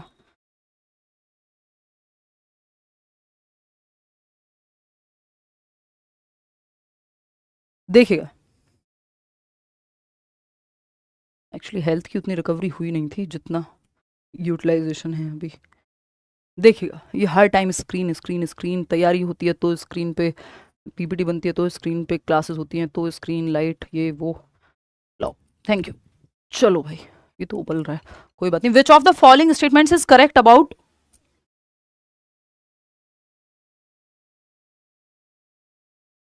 Gender development in contemporary times. समकालीन समय में जेंडर विकास के बारे में निम्नलिखित में से कौन सा कथन सही है। यानी आज के समय में यदि हम बात करें, प्रेजेंट टाइम्स में, कॉन्टेम्परेरी टाइम्स में जेंडर के बारे में कौन सा एक ऑप्शन है जो सही से बात कर रहा है, सही से समझा पा रहा है जेंडर को अप्रोप्रिएटली। थर्ड ऑप्शन कह रहे हैं कितने लोग, 41% लोग। चलिए इसमें आपकी कंफ्यूजन क्लियर करते हैं। Gender is purely and solely determined by an individuals anatomy at birth. यानी जो जन्म के समय किसी व्यक्ति की शारीरिक रचना द्वारा जेंडर विशुद्ध रूप से और पूरी तरह से निर्धारित होता है। एकदम बकवास बात है, क्योंकि वो सेक्स है किसी बच्चे का कि जो उसकी एनाटॉमी है या शारीरिक बनावट है, उसके बेसिस पे वो पुरुष है, महिला है, अदर जेंडर है, वो उसका सेक्स हुआ, ना कि उसका जेंडर हुआ। सेक्स क्या है, एक बायोलॉजिकल यानी जैविक संरचना है। तो ये सेक्स की बात कर रहे हैं यहाँ पे, ना कि जेंडर की। तो ये बायोलॉजिकल कंस्ट्रक्ट है कि आपकी एनाटॉमी के बेसिस पे, शारीरिक बनावट के बेसिस पे जो तय हुई है, बायोलॉजिकल कंस्ट्रक्ट यानी जैविक संरचना है। वहीं जेंडर क्या है, एक सोशल कंस्ट्रक्ट है। जेंडर हिंदी में दोनों को लिंग कह देते हैं, इसलिए हिंदी में भी जेंडर ही लिखा हुआ है ना। तो ये सोशल कंस्ट्रक्ट है, सामाजिक, समाज द्वारा निर्मित है। इसमें ये पॉसिबिलिटी हो सकती है कि आपकी शारीरिक बनावट जैसी हो वैसा आप महसूस ना करते हो, यानी आप एक मेल बॉडी में हो बट आप फीमेल जैसा महसूस करते हैं, तो आपकी जेंडर जो है वो मेल हो सकता है और आपकी बॉडी फीमेल, बॉडी आपकी मेल हो सकती है और जेंडर आपका फीमेल हो सकता है, क्योंकि आप वैसा महसूस करते हैं, क्योंकि समाज ने निर्मित किया है ना। महिला ये काम करेंगी, पुरुष ये काम करेंगे, रोल भी समाज नहीं बनाए हैं। तो इस समाज की एक रचना है। आजकल प्रोनाउंस यूज करते हैं Gen Zs, she her they them, तो ये जेंडर के बारे में है, क्योंकि जेंडर सोशली कंस्ट्रक्टेड है, या कौन कैसा महसूस करता है अपनी बॉडी में वो निर्धारित करेगा, ना कि वो फिजिकल एनाटॉमी उनकी कैसी है वो निर्धारित करेगी। ठीक है, तो जेंडर यानी सोशल कंस्ट्रक्ट है, सेक्स एक बायोलॉजिकल कंस्ट्रक्ट है। बात करते हैं इस पे। तो ये तो गलत ही हो गया कि gender purely and solely determined by an individuals anatomy at birth, नहीं, वो सेक्स होगा। Gender exist on a binary concept, binary concept नहीं है जेंडर कि मेल और फीमेल या ये और ये ऐसे ही महसूस होगा, इसमें बहुत सारे इफ एंड बट्स हैं, तो ये बाइनरी नहीं है। आज की डेट में हम ये कहते हैं वन इज ईदर मेल और फीमेल, और ये वैसे भी पहले से भी अदर जेंडर्स हैं या थर्ड जेंडर है, उसमें भी बहुत सारे इफ एंड बट्स हैं, बहुत कॉम्प्लेक्स वो पूरी कहानी है, नीडेड नहीं है उतनी सी डेट में। Gender identity is influenced by cultural conceptions, ये बात एकदम सही है कि जो जेंडर आइडेंटिटी है, जेंडर पहचान है, वो सांस्कृतिक अवधारणाओं से प्रभावित होती है। किस कल्चर में आप रहते हैं, फ्रांस की महिला अलग तरह से व्यवहार करेंगी या अलग तरह से सोचेंगी अपने बारे में, या क्या चीजें वो कर सकती हैं नहीं कर सकती हैं, है ना। फ्रांस में तो करवा चौथ नहीं मना रहे होंगे लोग, तो वो हमारे कल्चर या हमारी सोसाइटी में जो जेंडर आइडेंटिटी का कॉन्सेप्ट है वहां से आ रही हैं चीजें, उसमें सोशलाइजेशन भी इंक्लूडेड है। ऑफ कोर्स जेंडर पे बहुत प्रभाव पड़ता है सोशलाइजेशन का, कि आपने बड़ा कैसे किया है। अगर बचपन से आपने यही कहानियां सुनाते हुए बड़ा किया है, नहीं बेटा तुम तो पराया धन हो, लड़की हो तो तुम्हें तो अगले घर जाना है और फिर डोली में जाना है और अर्थी में आना है, फिर आप इस तरह के तुषार शर्मा जैसे केसेस देखते हो, है ना। तो वो जो कहानी आपने सुनाई है सोशलाइजेशन के थ्रू, जैसे आपने सोशलाइज किया है, समाजीकरण किया है, वो जेंडर को बहुत हद तक प्रभावित करेगा। तो gender identity is not influenced by socialization, ये नहीं कह सकते हम। Gender identity is influenced by socialization या कल्चरल कॉन्सेप्शंस, कि सांस्कृतिक अवधारणाएं क्या हैं, उस समाज में जेंडर को कैसे देखा जा रहा है, उससे प्रभावित होती है जेंडर आइडेंटिटी। पॉजिटिवली भी नेगेटिवली भी, कुछ लोग उसको बैरियर्स को तोड़ के आगे निकलते हैं, लेकिन ये प्रभावित करेगा। तो third option is the right answer. आपके पूरे डेवलपमेंट को सोशल और कल्चरल एस्पेक्ट जो है प्रभावित करता है, हिस्टोरिकल कंडीशंस प्रभावित करती हैं, तो जेंडर को कैसे नहीं करेगा या सामाजिकरण को कैसे नहीं करेगा। क्वेश्चन नंबर 16 देखिएगा और बताइएगा। क्वेश्चन नंबर 16 फटाक से जवाब देंगे आप। देखिए, विच of the following hinders problem solving, समस्या समाधान में बाधा कौन बनता है, हेल्प कौन करता है, मीन्स एंड एनालिसिस, आपका एल्गोरिथम्स, ह्यूरिस्टिक्स, ये हेल्पफुल हैं प्रॉब्लम को सॉल्व करने में। बाधा कौन बनेगा, फंक्शनल फिक्सनेस बाधा बनेगा, रोट लर्निंग बाधा बनेगा, है ना। तो निम्नलिखित में से कौन सी प्रक्रिया समस्या समाधान में बाधा डालती है, तो breaking down large complex problems into manageable smaller parts में तोड़ना, टुकड़ों में तोड़ना प्रॉब्लम को, ये हेल्पफुल होता है। मीन्स एंड एनालिसिस में हम यही करते हैं। हमें चाहिए हिंडर कौन करता है, ये तो हेल्पफुल है। Fixating on a single trait of composite problem, ये फंक्शनल फिक्सनेस का उदाहरण है, कार्यात्मक स्थिरता का, कि एक समग्र समस्या के एक ही पहलू पे स्थिर होना, कि नहीं बस ऐसे ही सॉल्व होगी या तो नहीं होगी। एक समस्या के समाधान के 50 तरीके हो सकते हैं। तो ये हिंडर करेगा, ये बाधा बनेगा, बैरियर है ये प्रॉब्लम सॉल्विंग में, ना कि helpful. Applying algorithms and heuristic, ये तो हेल्पफुल होते हैं। Using a solution which was effective in solving a similar problem, यानी एनालॉजी बोलते हैं इसको, कि एक तरह की जो समस्या आपने आज सॉल्व कर रहे हैं उसी तरह की सेम समस्या आई थी, तो आपने जो सिमिलर सॉल्यूशन अपनाया था वही अपना लिया। ये फंक्शनल फिक्सनेस नहीं है, क्योंकि ये हर सिचुएशन में आप अगर सेम सॉल्यूशन अपना रहे हैं तो वो फंक्शनल फिक्सनेस है, कार्यात्मक स्थिरता है। लेकिन सिमिलर तरह की प्रॉब्लम में आप पुराना सॉल्यूशन अपना रहे हैं, दैट इज एनालॉजी, समानता है उसमें। बात सही है कि नहीं है, कमेंट्स क्यों रुक जाते हैं बीच में।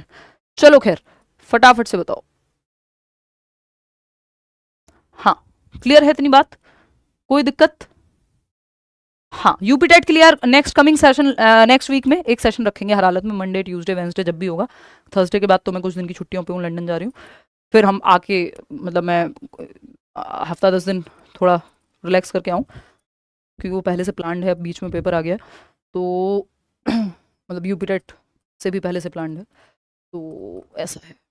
कोई नहीं, इतने हम लोग मिल ही रहे हैं रोज़, तो नेक्स्ट वीक में एक सेशन कम से कम यूपी टेट के 50 क्वेश्चन मैं करा के जाऊँगी, है ना। फिर आके 2-3 सेशन अगर हो पाएंगे तो ले लूँगी। बैचेस में अगर आप हैं यूपी टेट के वहाँ तो फिर सिलेबस चल ही रहा है, ठीक है ना। चलिए खैर, तो second option is the right answer over here. आगे बढ़ेंगे, क्वेश्चन नंबर 17 देखेंगे। Activities which dash are detrimental to students motivation to learn, यानी बच्चे की अभिप्रेरणा में, मोटिवेशन में बाधा बनने वाली कौन सी एक्टिविटीज हैं, बताइए फटाफट से बताएंगे। बाधा जो बनती है एक्टिविटीज,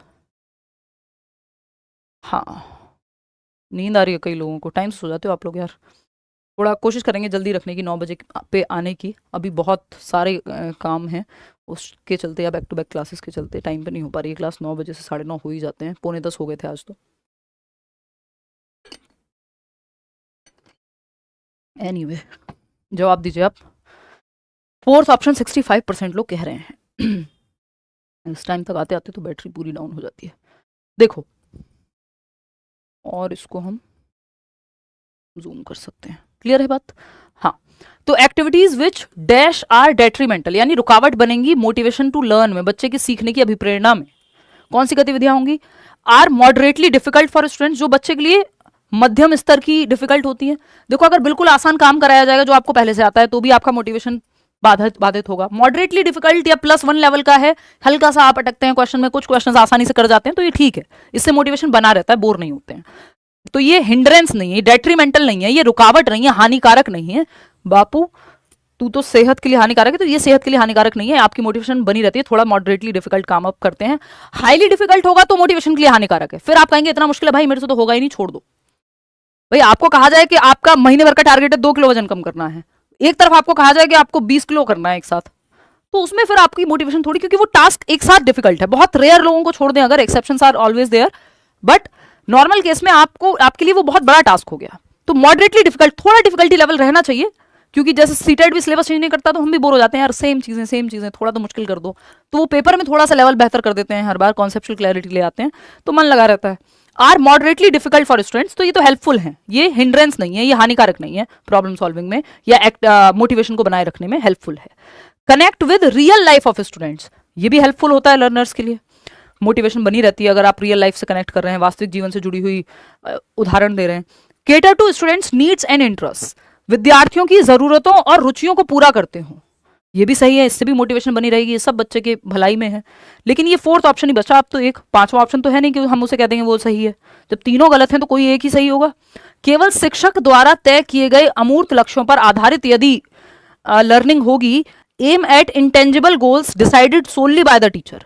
इंटेंजिबल, अमूर्त, एब्स्ट्रैक्ट गोल्स हैं जिनको वो सामने देख ही नहीं सकता, स्टेप बाय स्टेप उस तक पहुंचने का कोई रास्ता ही नहीं है।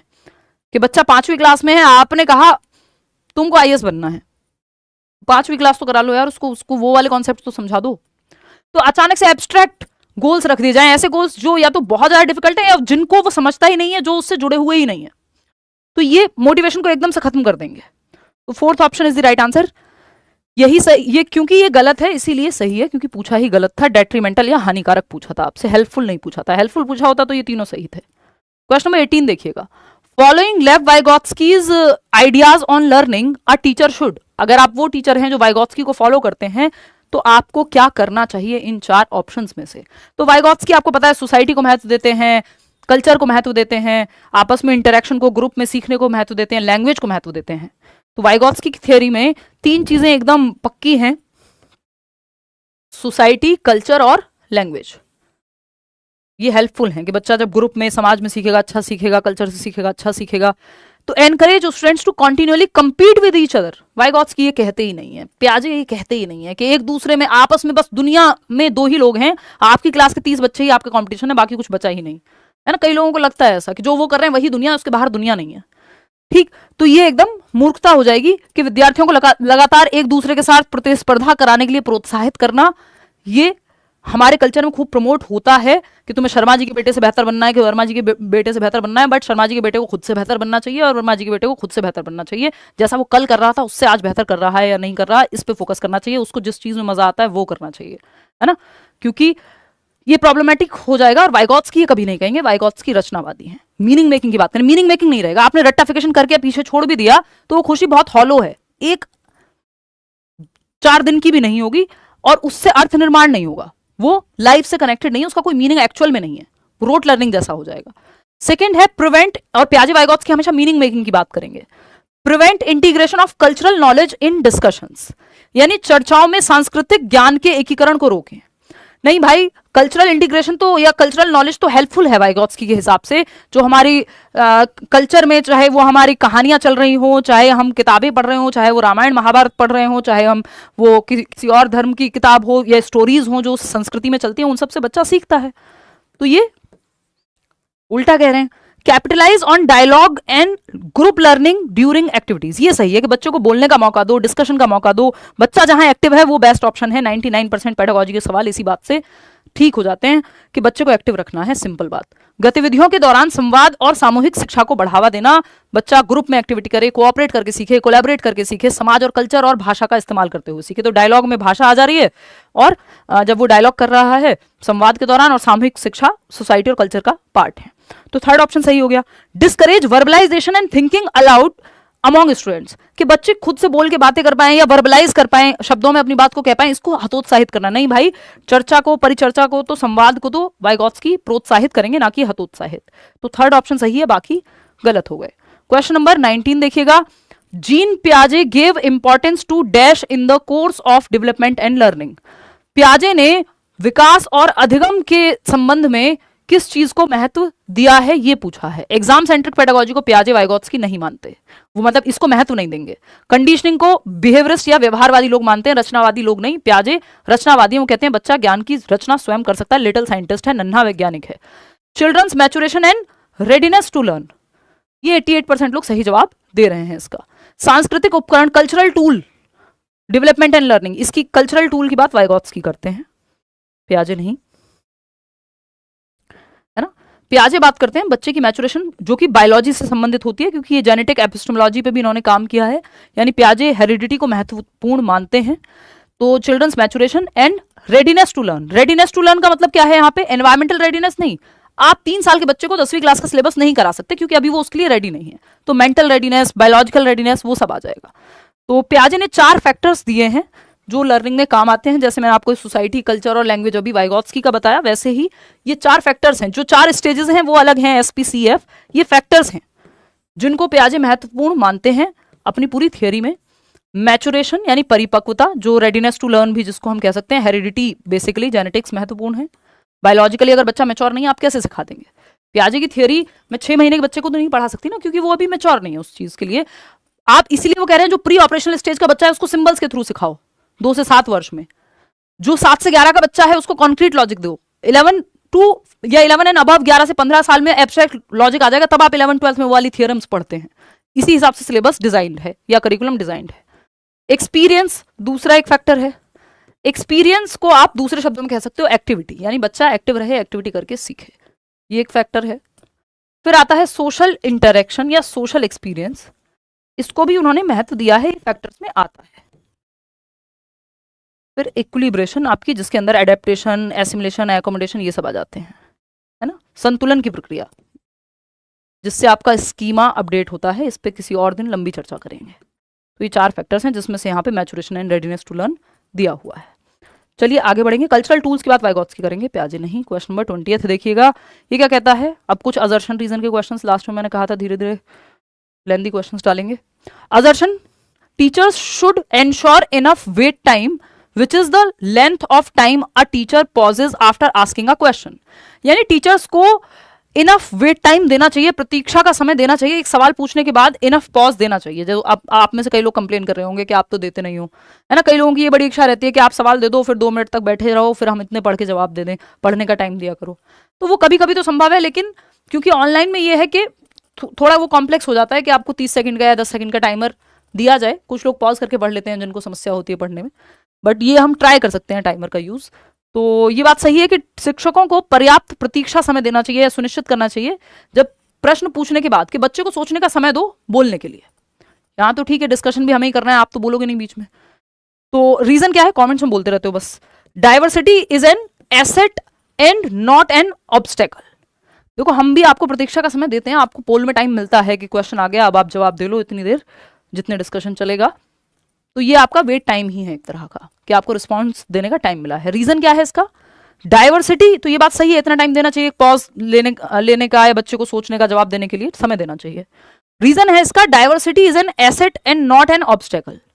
कि विविधता एक बाधा नहीं है, कि बच्चे विविध परिप्रेक्ष्य से आते हैं, अलग अलग भाषाएं बोलने वाले होंगे क्लास में, अलग अलग सोशियो इकोनॉमिक स्टेटस से आएंगे, अलग अलग भाषा बोलने वाले, अलग अलग खाना खाने वाले, अलग अलग तरह के बच्चे होंगे। कोई गिफ्टेड होगा, किसी का आईक्यू बहुत हाई है, किसी को चलने फिरने में समस्या हो सकती है, किसी को डिस्ग्राफिया हो सकता है, किसी को ADHD हो सकता है। हर तरह का बच्चा है, डाइवर्स बच्चा है। विविधता क्या है, एक बाधा नहीं है, एक संसाधन है। डाइवर्सिटी हेल्पफुल है, हम अपनी कंट्री में भी कहते हैं कि यूनिटी इन डाइवर्सिटी है। भारत जो है विविधताओं का देश है, तो विविधताएं समस्या नहीं है, एसेट हैं, धरोहर हैं। बात तो सही है, लेकिन ये बात, ये रीजन इस ए के लिए तो सही नहीं है। यहां तो कुछ और बात चल रही थी कि टीचर को सवाल पूछ के समय देना चाहिए। रीजन कह रहा है डाइवर्सिटी एसेट है, ऑब्स्टेकल नहीं। दो अलग अलग बातें चल रही हैं। ये रीजन ए के लिए सही नहीं है। ए और आर अपने आप में तो सही है, तो A and R are true, but R is not the correct explanation of A. Fourth option, इसमें आप लोग गड़बड़ कर रहे हैं। एक बार दिखाना कितने लोगों ने आंसर किया है फोर्थ ऑप्शन। 36% लोग मात्र सही जवाब दे पा रहे हैं, क्योंकि आपने ना दिमाग में बना लिया है कि असर्शन रीजन का क्वेश्चन है, both A and R true, आंख बंद करके लगा दो। ये नहीं करना है, जब हमें साफ साफ दिख रहा है दोनों में कोई रिलेशन है ही नहीं, दोनों अपने आप में सही है। अंजलि और राहुल एक दूसरे के लिए सही नहीं है बस यहाँ पे, क्योंकि रीजन करेक्ट नहीं है जो असर्शन में कहा गया है उसका। क्वेश्चन नंबर 21 देखिएगा, एक और असर्शन रीजन का सवाल। खूब प्रैक्टिस करेंगे ये वाले सवाल, ताकि पेपर में आपका डर खत्म हो जाए। Children learn most effectively when they are criticized frequently for their mistakes. बच्चे सबसे प्रभावी ढंग से तब सीखते हैं जब उनकी गलतियों या उनकी त्रुटियों के लिए उनकी बार बार आलोचना की जाए कि कितनी गलती करते हो, इस बार भी गलती कर दी, गलती ही करते रहते हो, है ना, या तो वो फिर बच्चे जो है अगली बार ट्राई नहीं करेंगे। ये कहना गलत है कि जब उनको क्रिटिसाइज करेंगे तो वो अच्छा सीखेंगे, नहीं। रीजन क्या है, frequent criticism makes children self reliant. ये कह रहे हैं कि इसलिए क्रिटिसाइज करो उनको, क्योंकि बार बार क्रिटिसाइज करना, उनकी आलोचना करना क्या है, उससे वो सेल्फ रिलायंट बन जाएंगे, खुद पे निर्भर बनेंगे, आत्मनिर्भर बनेंगे, which helps in improving there academic performance, जिससे उनकी एकेडमिक परफॉर्मेंस सुधरेगी, आत्मनिर्भर बन जाएंगे और अपने आप से सीखने लग जाएंगे। फिर टीचर का रोल क्या है, मोटिवेटर का है, गाइड का है, मेंटोर का है, फिलोसफर का है, वो सब तो तेल लेने चला गया। इट्स लाइक नौकरियां ही नहीं होंगी देश में, फिर आप आत्मनिर्भर बनेंगे पकौड़े बेच करके, है ना। तो ये कोई बहुत बढ़िया बात तो हमें लग नहीं रही। तो ये ए एन आर दोनों ही गलत हैं, both A and R are false, simple बात। ठीक, 68% लोग सही जवाब दे भी रहे हैं। आगे बढ़ेंगे। इट्स लाइक सीबीएसई कहे हम सीटेट नहीं निकालेंगे, मान लो, तो सबको अपने आप टीचर बनना है भाई। प्रोसेस तो वही है ना, पहले सीटेट दोगे, फिर वैकेंसी आएगी, या फिर बाकी जगह भी प्राइवेट स्कूल तक में अप्लाई करने के लिए सीटेट चाहिए। क्वेश्चन नंबर 22 है, inclusion of students belonging to disadvantaged backgrounds require. यानी जो बच्चे वंचित, ये वंचित का वो गायब कर दिया हमारे टाइपिस्ट जी ने, वंचित पृष्ठभूमि से आने वाले बच्चे को शामिल करना जरूरी है। रीजन क्या है, identity based segregation of students, कि वो वंचित पृष्ठभूमि से आ रहे हैं तो उनको सेग्रीगेट कर लो। यहां इंक्लूजन की बात हो रही है। Segregation is against the law of nature, मतलब हम सेग्रीगेट अलग थलग नहीं करेंगे। जब भी इंक्लूजन की या समावेशन की बात आ रही है तो सेग्रीगेट करेंगे नहीं, बिल्कुल नेगेटिव वर्ड है सेग्रीगेशन इंक्लूसिव एजुकेशन के अंदर। Consideration of socio cultural diversity, ये सही है।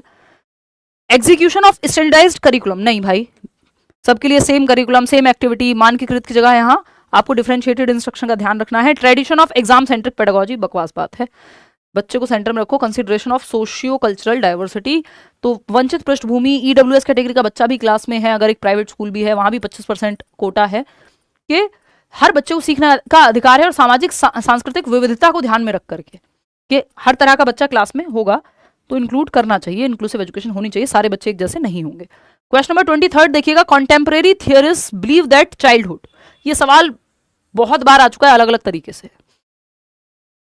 अभी कल परसों ही जब हम फर्स्ट सेशन कर रहे थे जो यूट्यूब पे भी हुआ था, उसमें भी मैंने आपको बताया था कि बचपन सबके लिए एक जैसा नहीं होता। कॉन्टेम्परेरी थियरिस्ट ये मानते हैं, क्योंकि आपके घर का 5 साल का बच्चा और रोड पे चलता हुआ एक 5 साल का बच्चा जो बलून बेच रहा है, उसके लिए बचपन सेम नहीं है, बेशक उम्र या स्टेज सेम हो। ठीक है, तो चाइल्डहुड एक सोशियो कल्चरल कंस्ट्रक्ट है, समाज द्वारा निर्मित एक संरचना है।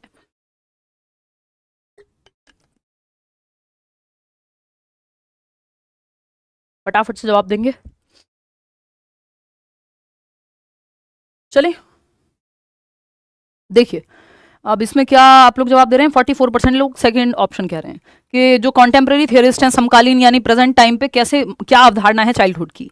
तो पहला ऑप्शन है a life stage that is awaiting adulthood. नहीं, वैसे भी चाइल्डहुड के बाद अडल्टहुड नहीं आता, अडोलसेंस आता है, और जीवन का एक चरण है जो वयस्कता की प्रतीक्षा कर रहा है। ये बेकार बात है, क्योंकि इसको आप स्टेज के हिसाब से मत देखना, एज वाले हिसाब से मत देखना। जब ये कॉन्सेप्ट ऑफ चाइल्डहुड पूछते हैं तो ये बताना चाह रहे हैं कि सबके लिए सेम नहीं है, वो सोशल कंस्ट्रक्ट है।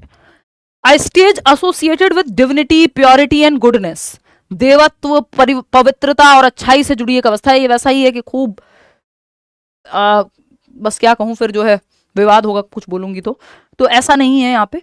मियरली अ ट्रांजिशनल स्टेज ये भी नहीं कह सकते कि सिर्फ एक संक्रमणकालीन चरण है ना, वो एडोलेसेंस और उसके बीच में यूज होता है, ये उस कॉन्टेक्स्ट में पूछा ही नहीं है। वेरिएबल एंड डायनेमिक, ये बात सही है कि डिविनिटी, प्योरिटी, गुडनेस, पवित्रता, अच्छाई, इससे जुड़ी एक अवस्था है। ये थियरिस्ट नहीं कह रहे हैं ऐसा, है ना। वो ईश्वर बनाने की जरूरत नहीं, बच्चे को बच्चा तो बना दो कम से कम आप, ठीक है ना। तो वेरिएबल एंड डायनेमिक, चर और गतिशील है कि बेचारी एक बच्ची है जो वैसे तो साल भर पिटाई होती है घर पे और नवरात्रि में उसको खाना मिलता है ना। तो इट्स लाइक दैट ओनली। तो ये वैसा हो जाएगा अगर हम ये कहेंगे कि प्योरिटी डिविनिटी वाली बात। और ये किसी रिलीजन के बारे में नहीं है, ये हर एक तरह से लागू होता है कि हम डिवाइन मान लें, या अलग अलग रिलीजन में अलग अलग तरह की प्रैक्टिसेस हैं। तो ये वैसा है। या बर्थडे पे छोड़ दो, नवरात्रि भी साइड कर दो, धर्म वाला एग्जाम्पल लेते ही नहीं है। एक बच्ची है जिसको साल भर माँ बाप ठीक से ट्रीट नहीं करते, टाइम पे ना कोई खाने को पूछता है, ना प्यार मिलता है ना केयर है। बर्थडे और मार पिटाई भी होती है, अब्यूज भी हो रहा है।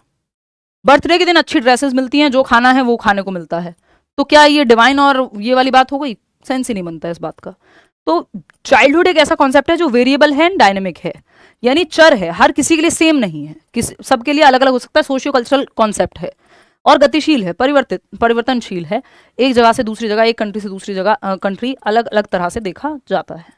Fourth option is the right answer. Question number 24 देखिएगा, गिवन बिलो। अब असर्शन रीजन वाला ही सवाल है, फटाफट से आप जवाब देंगे। अब middle school language arts teacher selects stories and clippings from newspapers and magazines that portray man and women in non traditional roles.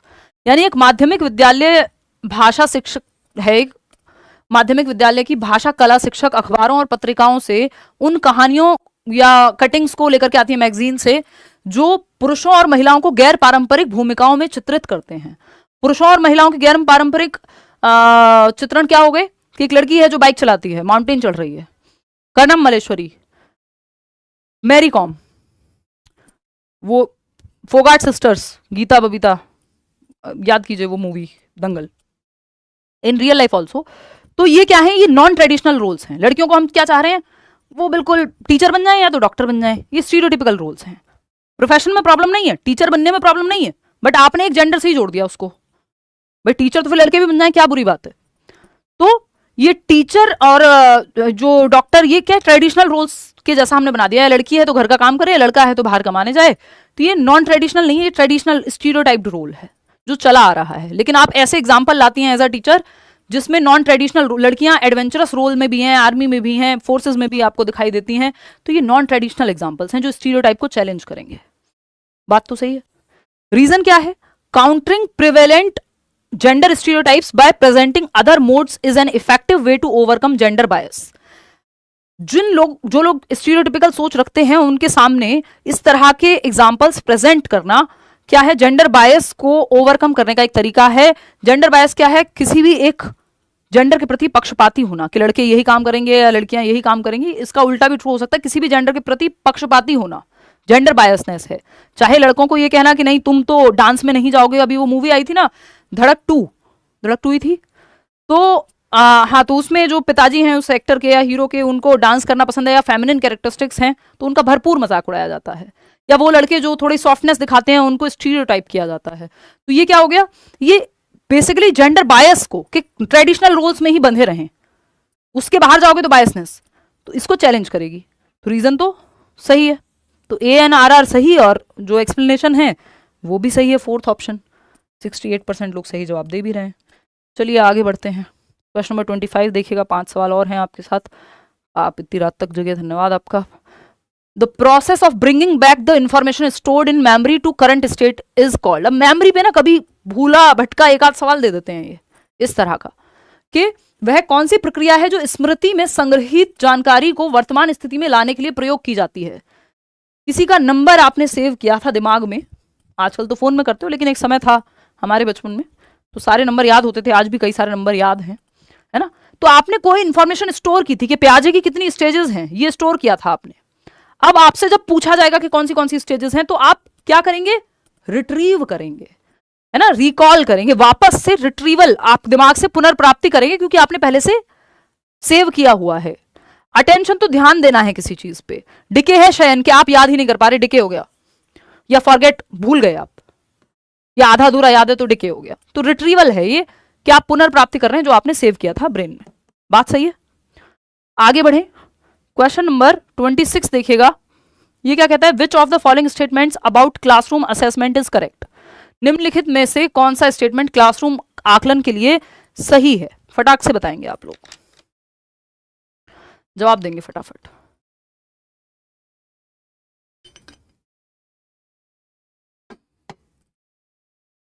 Seventy 1% लोग थर्ड ऑप्शन दे रहे हैं। चलो आप तो बहुत स्मार्ट हो गए, फटाक से करते हैं इसको सॉल्व। थर्ड पे चले जाते हैं डायरेक्ट, टाइम बचाते हैं। Which of the following statements about classroom assessment is correct. Check कर लेते हैं ठीक है कि नहीं। Formative assessment should include tasks which inform teachers about what students know about the concept before they begin teaching. हाँ, कह सकते हैं कि रचनात्मक आकलन एफए में आप कई बार कुछ सवाल पूछ सकते हैं, तो शिक्षकों को इस बारे में सूचित किया जाता है कि जो पढ़ाना शुरू करने वाले हैं तो पूर्व ज्ञान कितना है बच्चे का, ये फॉर्मेटिव टास्क में आएगा। बात तो सही है। बाकी देख लेते हैं। Use of norm referenced assessment that compares performance of the student to that of peers motivations, या to that of peers motivates students to learn more meaningfully. बकवास बात है कि दूसरे बच्चों से कंपेयर करना, इसलिए नॉर्म रेफरेंस का इस्तेमाल करो तो ये बहुत अच्छा क्लासरूम असेसमेंट का तरीका है। Focus of assessment should be paper pencil assessment. नहीं भाई, बच्चों को एक्टिव रखो, नॉन रिटर्न भी होनी चाहिए, एक्टिविटीज भी होनी चाहिए। Summative assessment does not serve any purpose. नहीं भाई, पर्पज तो होता है सबमिटिव असेसमेंट का भी, है ना, तो ये भी नहीं कह सकते। तो थर्ड ऑप्शन यहाँ सही है, बाकी जो है सारी बातें गलत हैं। आगे बढ़ेंगे, क्वेश्चन नंबर 27 देखिएगा, असर्शन रीजन वाले सवाल हैं। Again, adaptation such as audio tapes, use of computer software which provides text to speech input, extended time to complete assignments, facilitate learning for students who are visually challenged। वो बच्चा जो दृष्टि बाधित है, जिसको देखने में दिक्कत है, तो उसको आप ऑडियो टेप्स का हेल्प ले रहे हैं, आप टेक्स्ट टू स्पीच के जो लिखा हुआ है वो बोल करके उसको सुनाई दे जाएगा, क्योंकि वो देख नहीं सकता, पढ़ तो नहीं सकता लिखा हुआ है, या तो अनटिल अनलेस वो ब्रेल लिपि में नहीं है या ब्रेल स्क्रिप्ट में नहीं है। असाइनमेंट कंप्लीट करने में आप उसको एक्स्ट्रा समय दे रहे हैं, ये बेहतर बात है, अच्छी बात है। रीजन क्या है, teacher should adapt the curriculum to provide equity and meet the needs of diverse learners. कि इक्विटी का ध्यान रखना, यहाँ पे इक्वालिटी नहीं कि सब बच्चों को बराबर टाइम मिलेगा। अरे भाई, एक बच्चा है जो देख नहीं पाता या सुन नहीं पाता, उसको एक्स्ट्रा टाइम चाहिए, तो वो इक्विटी है वहां पे कि भाई आपने मेट्रो में पहला डब्बा महिलाओं के लिए सुनिश्चित कर दिया, आरक्षित है, तो वो इक्विटी के आधार पे है, वो इनइक्वालिटी नहीं हो रही है किसी के साथ, तो आपको यहाँ एक्स्ट्रा हेल्प देनी थी, जरूरत है। तो ANR बोथ सही है और करेक्ट एक्सप्लेनेशन भी है।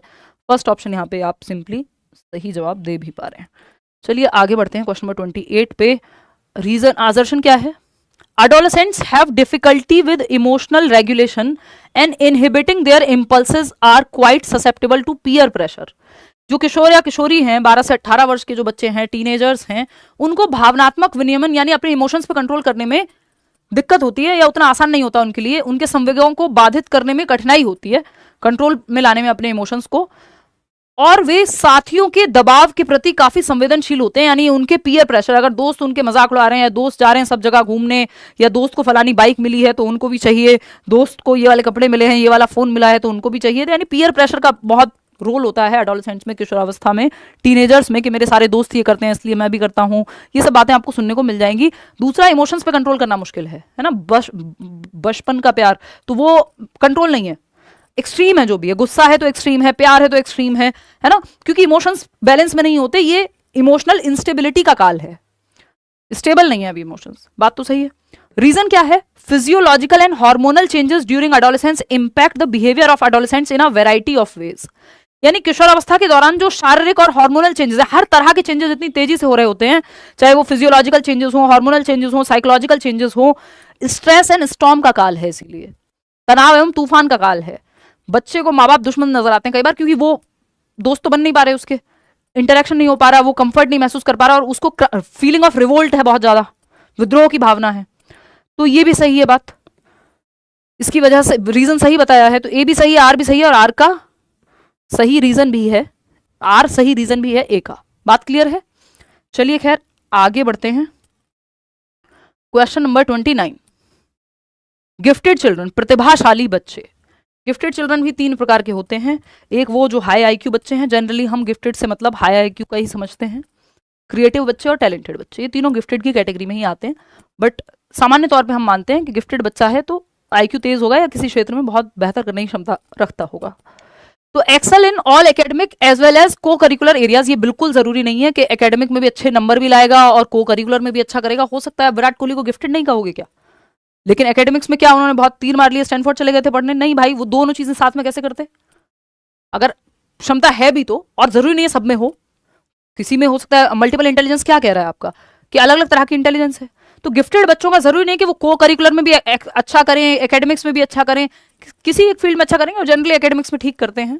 Exhibit high cognitive abilities as well as skills of social communication, उच्च संज्ञानात्मक क्षमताओं के साथ साथ सामाजिक संप्रेषण के कौशल भी जो है, देखो ये कॉग्निटिव एबिलिटीज हाई होती है, ये हम मानते हैं कि thinking, reasoning, problem solving, attention, memory वगैरह अच्छी होती है जो गिफ्टेड बच्चा है उसकी। लेकिन सोशल कम्युनिकेशन भी अच्छा होगा ये बिल्कुल जरूरी नहीं है। हो सकता है एकदम गिफ्टेड बच्चा हो लेकिन कम्युनिकेशन बहुत खराब हो, है ना, संभावना है इस बात की। आगे बढ़ते हैं।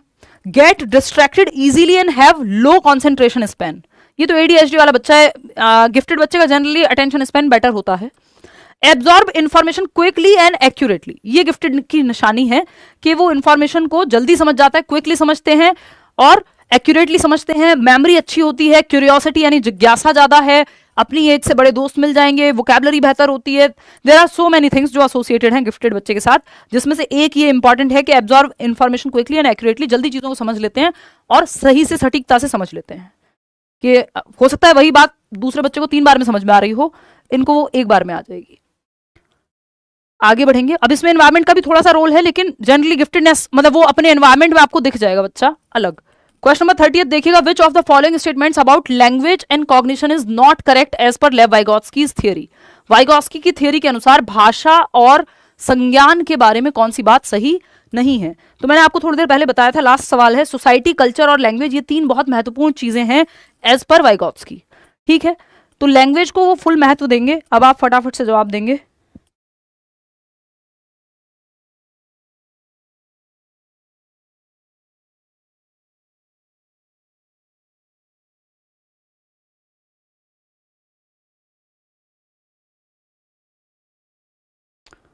चलो लास्ट सवाल है, 11 भी बज गए। देखिए 61% लोग फर्स्ट ऑप्शन कह रहे हैं। Language development hinders cognitive development, यानी भाषा का विकास संज्ञानात्मक विकास में बाधा डालता है। एकदम बकवास बात है, ये सही नहीं है। वाइगोत्स्की तो कहते हैं लैंग्वेज टूल है, एक साधन के रूप में काम करती है, संज्ञानात्मक विकास में हेल्पफुल है काफी। सोसाइटी, कल्चर और लैंग्वेज ये तीनों हेल्पफुल हैं संज्ञान के विकास में, दिमाग के विकास में, मेंटल या इंटेलेक्चुअल एबिलिटीज के विकास में। Inner speech is use for mental reasoning, हाँ भाई आप खुद से बातें करते हैं, खुद को ही तर्क देने के लिए मन मन में, ये इनर स्पीच है जो आपकी 7+ ईयर्स में आपको देखने को मिलती है, 6+ ईयर्स में भी देखने को मिलती है। साइलेंट इनर स्पीच बोलते हैं उसको हम। और एक आपकी प्राइवेट स्पीच है जो 3 से 6 वर्ष में मिलती है, और सोशल स्पीच 2 साल में आप बाहर बोलना शुरू कर देते हैं समाज में। 3 प्रकार की स्पीच इन्होंने दी है, किसी और क्लास में डिटेल में चर्चा करेंगे। तो इनर स्पीच मेंटल रीजनिंग के लिए इस्तेमाल की जाती है, हाँ ये बात सही है, बट हमें सही चाहिए ही नहीं, हमें तो गलत चाहिए, तो हमारे लिए तो ये गलत हो गया। Language inevitably affects the way a child thinks, भाई भाषा जो है वो प्रभावित करती है कि आप सोचते कैसे हैं। बिल्कुल लैंग्वेज के माध्यम से सोच पा रहे हो ना।